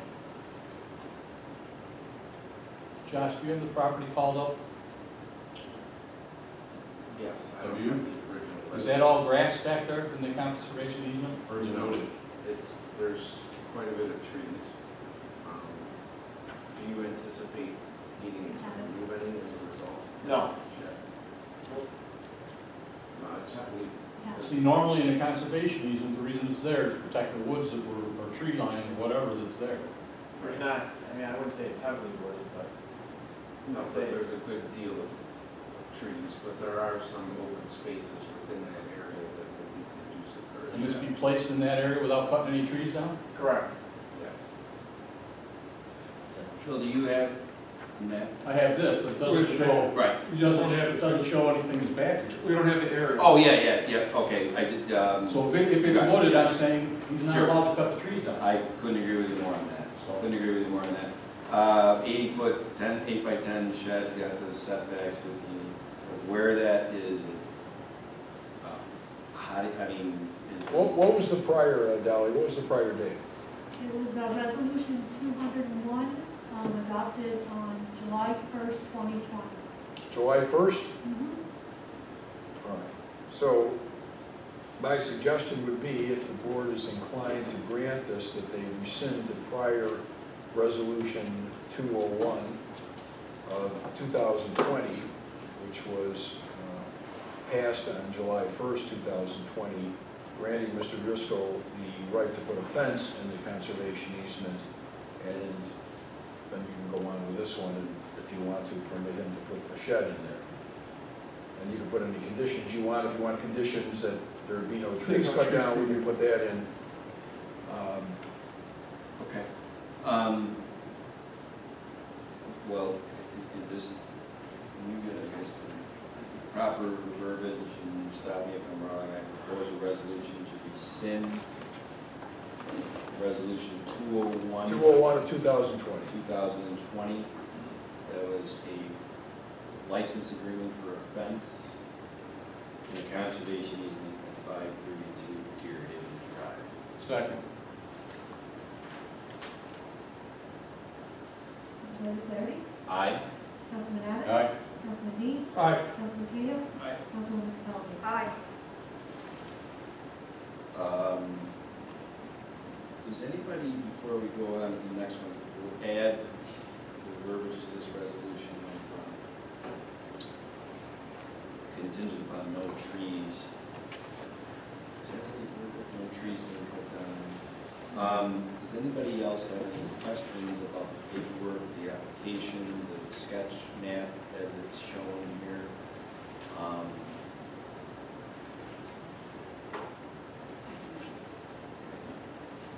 There are a number of, if you look at number 3 under the resolution conditions, there are 6 set forth.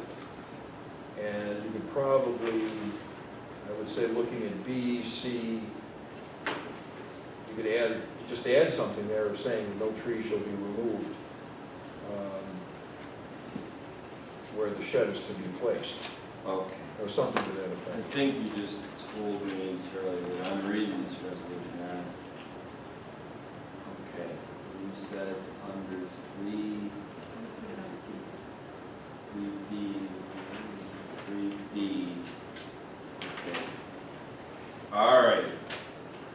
Let's see if I've got my whistle wetted back from that resolution on the zoning change. That was a long one to read off, but here we go. Resolution of the Webster Town Board to grant limited relief from an established easement at 532 Deer Haven Drive, Webster, New York. The regular board meeting of the Webster Town Board on May 6, 2021. All 5 board members were present. Following the resolution was offered. Whereas the conservation easement was granted by the town of Webster as recorded in the Monroe County Clerk's office by reference in Library 313 on maps page 15, Library 9729, and deeds page 681, the northern portion of the property. At 532 Deer Haven Drive, Town of Webster, and whereas Stacy and Daniel Driscoll are owners of the property located at 532 Deer Haven Drive, Town of Webster, tax ID 078.07-1-59, and whereas Stacy and Daniel Driscoll have applied to erect a shed upon and within the aforesaid easement in conformance with the height and setback requirements as set forth in the code of the Town of Webster, and that in the event placement and or size of such shed is not in such conformance, such shed shall not be constructed unless the proper variance is received from the Town of Webster's zoning board of appeals. And whereas the applicant has requested relief from the Webster Town Board to permit the shed to exist upon and encroach within said easement, and whereas the Town of Webster has the authority to grant the relief requested and the public good will not be harmed thereby, now therefore be it resolved pursuant to the application statement Daniel Driscoll, owners of 532 Deer Haven Drive, and recognition of the hardship created with the relief sought herein granted, limited detriment to the Town of Webster upon consideration of all relevant factors. The Webster Town Board hereby allows the construction of an 8-foot, Dan, is it 8 by 10? It's 8 by 10. Okay. Yes. An 8-foot by 10-foot shed which will exist upon and encroach upon the easement effective 532 Deer Haven Drive, Town of Webster.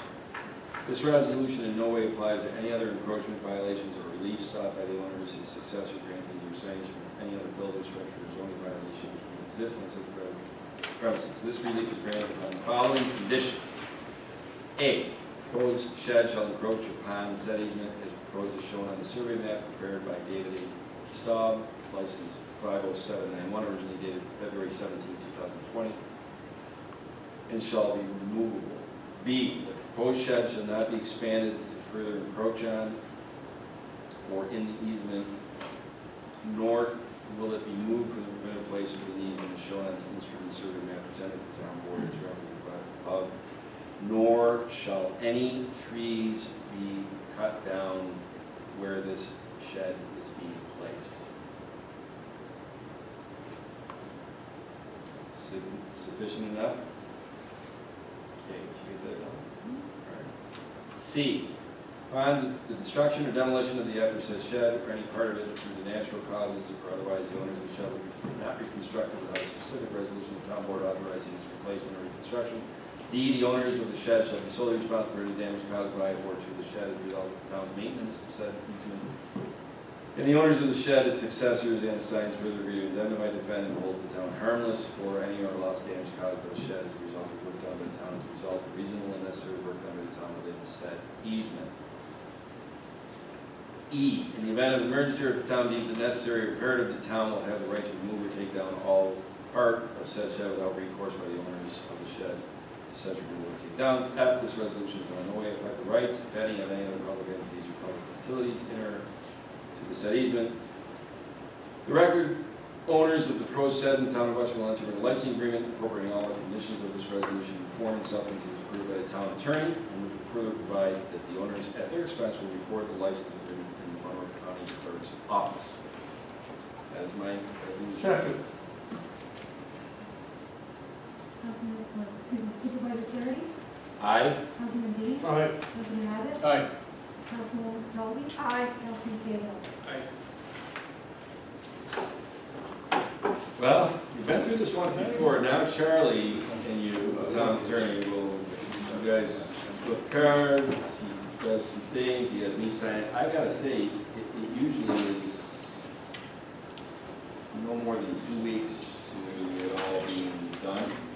So I just would say, and Charlie will reiterate this, like if you were thinking, hey, the shed's coming tomorrow and I'm building it, I wouldn't do that. No, there's no, unfortunately, it's the same COVID shortfalls with the supply chain. It's, I just want to put a deposit down because, but I waited for the meeting, obviously, but Sure. it's, their costs have gone up probably 20% since I started looking at it in March.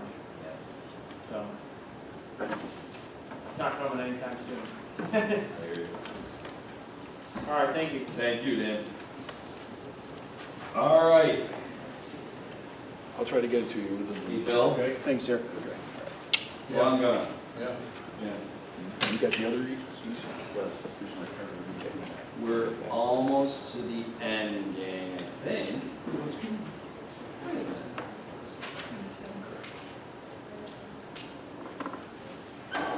Oh! This is already checked up on. I really apologize about this because this is probably Craig. All right, Craig, here on behalf of Brady and Susan. Is that right, Cockman? That's right. Okay. And this is to a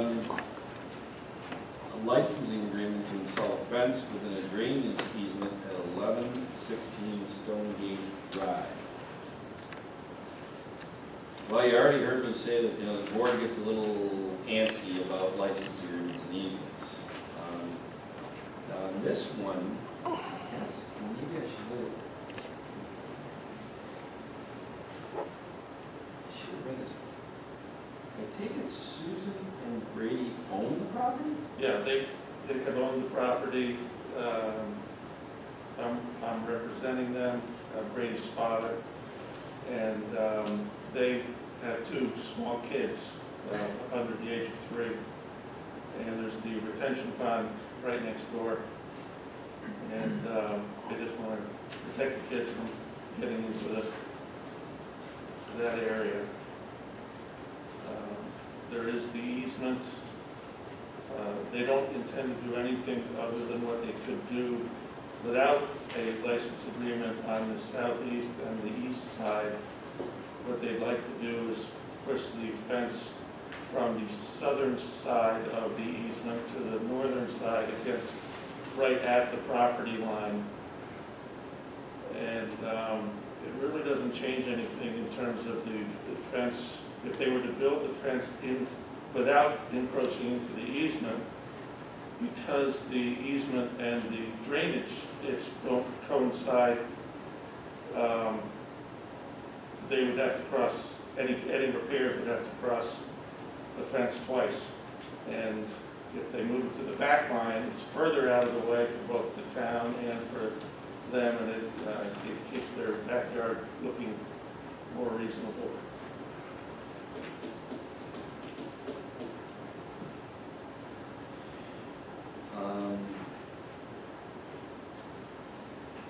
And there's an existing fence here now? There's an old split rail fence all the way across the northern edge, and I would say about 50 feet on the east side and about 50 feet on the west side.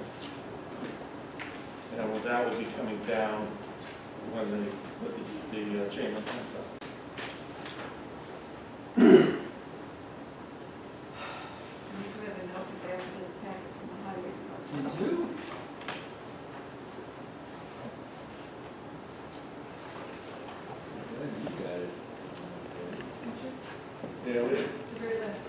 Four conditions from the highway department. Oh, okay.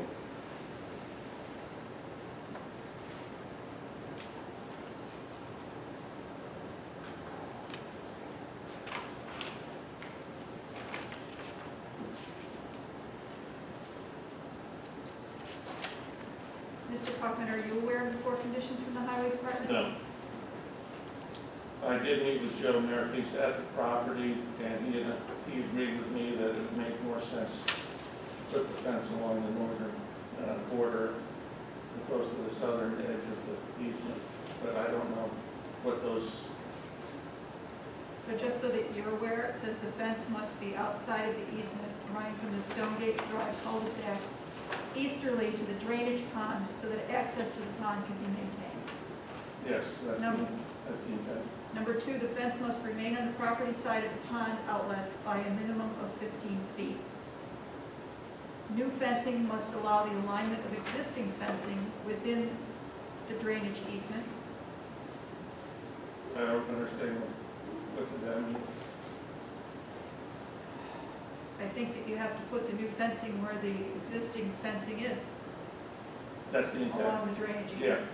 And the town highway department must be notified when a proposed fence layout is in place, so it can be reviewed and approved, and it must happen prior to any fence installation. I included that in the package. I just wanted you to be clear what the highway department Okay. was asking. Yep. Well, could you review the second one again? The second was, the fence must remain on the property side of the pond outlets by a minimum of 15 feet, and I think your map shows that. Yes, it does. Yes. So they have room to get in. Yep.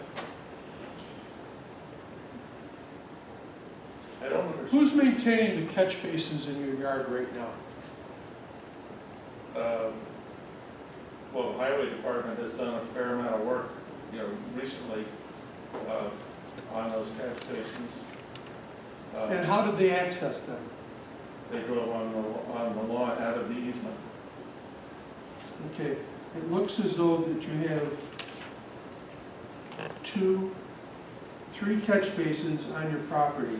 Yes, 2 are going to be inside the fence. yes. Okay. Now, if you have a fence all the way around that, how are they going to get in to maintain those if they need to? They'll either go through the 8-foot gate that's being installed, or if needed, Brady and Susan are both wanting that drainage, to work. So they would take any fence down that's required for a larger piece. Okay, but there is a big gate for them to get through? Yes, they're putting a double gate in. Oh, yeah, okay, see, there it is. I would want it here on the side. Over here. Looks like they're showing 2 gates. There's a small 4-foot gate in the back, I guess that's the eastern side. Yeah. Originally, it was going to be on the north side, but if we could move to the property line, there's no reason to have it there. Okay.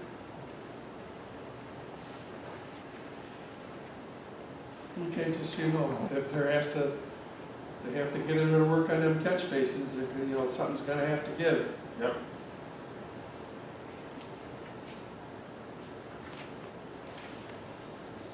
Because periodically, they'll have to be flushed. And that can be, the chances of that having to happen can be greatly reduced by you keeping them clean. So when you're mowing and that kind of stuff, that you don't get a lot of grass inside of them, that kind of thing, you can keep those. Is it your son that owns this? Yes.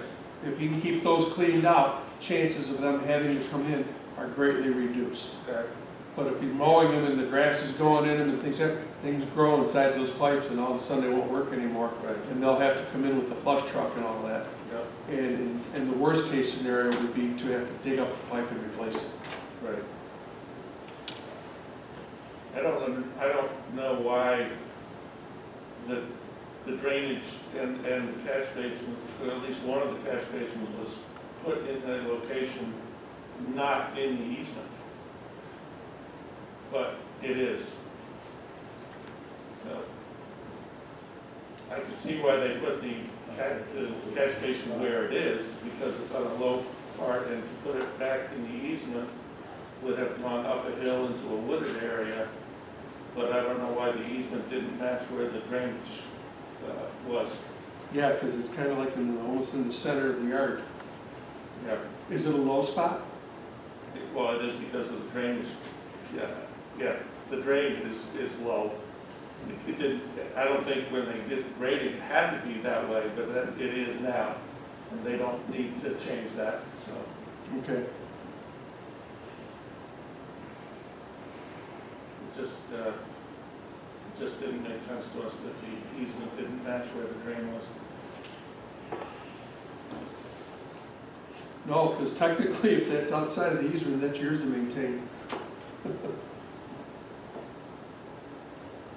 But it's part of the whole system. Yeah. So if the town needs to maintain the whole system, they would have to essentially leave the easement and do the work on their property, and they're okay with that. They just need to know that it has to be done. Okay, and I'm trying to look up, if I'm interpreting this correctly, that the 4-foot chain link fence is going to run exactly where the current split rail fence is? On the northern border, yes.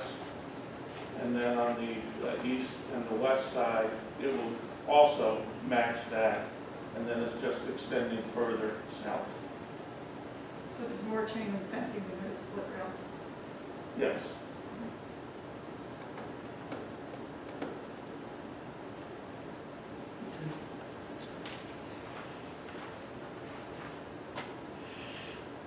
This might be a picayune question, but I mean, is it,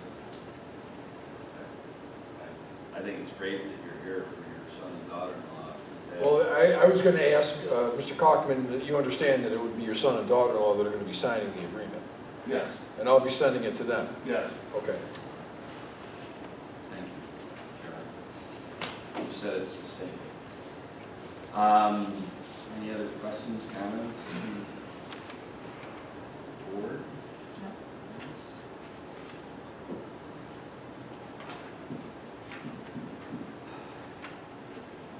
Can I ask somebody else to read this, please? Uncle. I heard the last one. Uncle.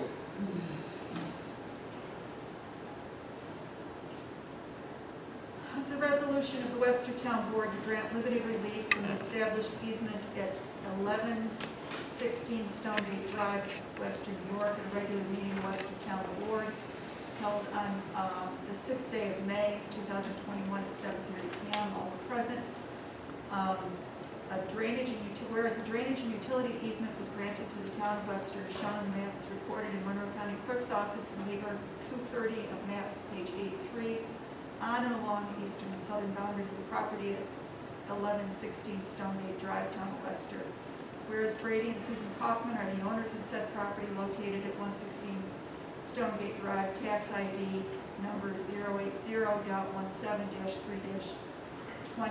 and whereas Craig Kaufman has appeared on behalf of Brady and Susan to erect a 4-foot-high black chain link fence in the backyard of the property, upon which foresaid easement in conformance with the height setback requirements set forth in the code of the town of Webster.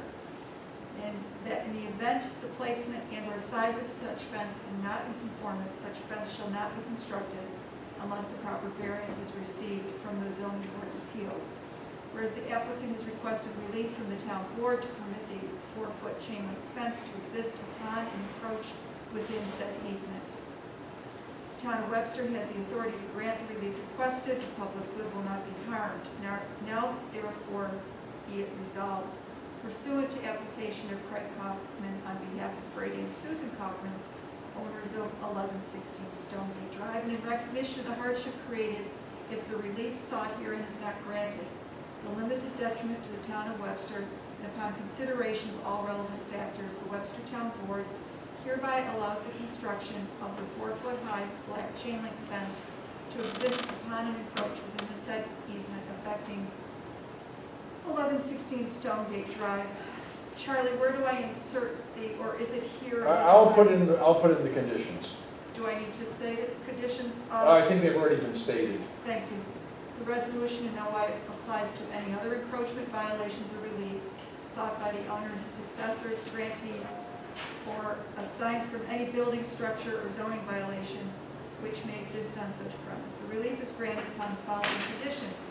Proposed fence shall encroach upon said easement as proposed as shown on the survey map prepared by O'Neill Hoejack, Land Surveying Associates, PC 5 Fitcher Street, dated June 2nd, 2011, project number 0319, and shall be removable.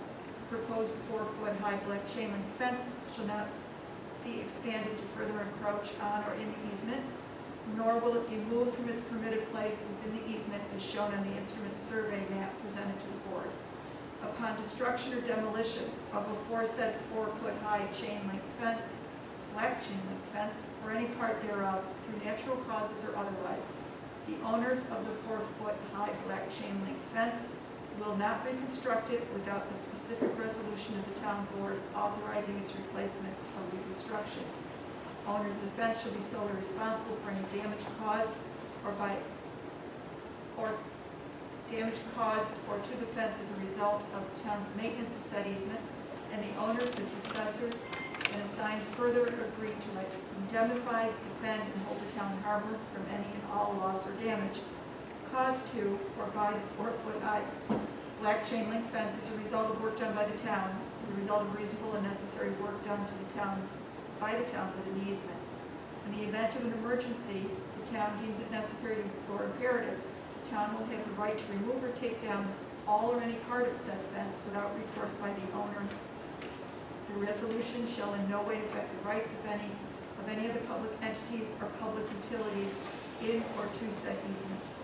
The record owner of the proposed 4-foot high black chain link fence in the town of Webster will enter into a licensing agreement incorporating all the conditions of this resolution in form and substance as approved by the town attorney, and which will further provide that the owner at his expense will record the licensing agreement in the Monroe County Clerk's office. That's the motion. Second. Councilman Conley? Aye. Councilman Abbott? Aye. Councilman Dean? Aye. Councilman Cahill? Aye. Supervisor Clary? Aye. Grandkids would be safe. They will. We had I live in Penfield, we had an 18-month-old walk into a family swimming pool a couple of years ago and drowned. So they're pretty sensitive to keeping the kids away from the retention ponds. You better keep away from the pool too, then. Does he need a card from you, Charlie? You can exchange information? I gave you Oh, Yes. great. that. Pass that on to your son and daughter-in-law and tell them I'll be in touch with them. Okay, Greg, sorry, we had to keep it till 9:45. I understand. All right. Take care. All right, we're coming down the stretch, gang. I don't know, Paul, is there really any explanation of this, or we just? I don't know much about it. It's a highway dump truck, they sent it to the spring auction, from what I understand. Yeah. Barry, actually, I would have you give the explanation since this is in your wheelhouse, right? Yeah, here. We're, Number 8, resolution to declare the following an asset transfer from the highway department for auction. Okay, so what they're doing is they're going to take this, doesn't say what your truck it is, but they're going to take it to the municipal auction, probably in Palmyra at the end of next week. Second, in reference to the asset number though. Okay, and the 10 wheels Sterling dump truck asset number 02284. Councilman Dean? We have a motion and a Who second. made that motion? I was just reading it, but there's a motion. Okay. I think Bill deemed that it was a. I thought it was a motion. Bill seconded. It's getting late. Here we are. Yes, I think. I thought you were asking me for an Well, explanation, you but I will killed make two- a motion. You killed two birds with one stone. I'm gonna say you made the motion. Okay. Okay, Councilman Dean? Aye. Councilman Abbott? Aye. Councilman Conley? aye. Councilman Cahill? Aye. Supervisor Clary? Aye. I will move that we declare the various items as asset transfers from the Webster Sewer Department for recycling or auction. We have an entire list of 20 items that looks like they're cleaning house. Second. Councilman Conley? Aye. Councilman Cahill? Aye. Councilman Abbott? Aye. Councilman Dean? Aye. Supervisor Clary? Aye. One of those items is a typewriter with correcting selectric number 3, an IBM. And my friend Charlie Genesi, who taught me that word non-pro-tunc, you'll notice in the list of sewer assets from the previous, there is the last page, Chevy Silverado, 2010 Chevy Silverado pickup asset 4029. This actually went to auction. We had an opportunity. Art came and said, "Look, I got a chance to sell this thing for top money," and so I thought that was a good idea. It was in between our meetings, so we are doing this resolution to declare the following item non-pro-tunc as an asset transfer from the Webster Sewer Department for auction the 2010 Chevy Silverado pickup asset 4029. Second. Supervisor Clary? Aye. Councilwoman Scully? Aye. Councilman Abbott? Aye. Councilman Dean? Aye. Councilman Taylor? Aye. Okay, because I probably am not the most popular guy in town tonight, I'm gonna have the phone open for literally 60 seconds, and anybody who's still out there who wants to call in, God bless you. We ran out of I'm popcorn. still awake at 9:50.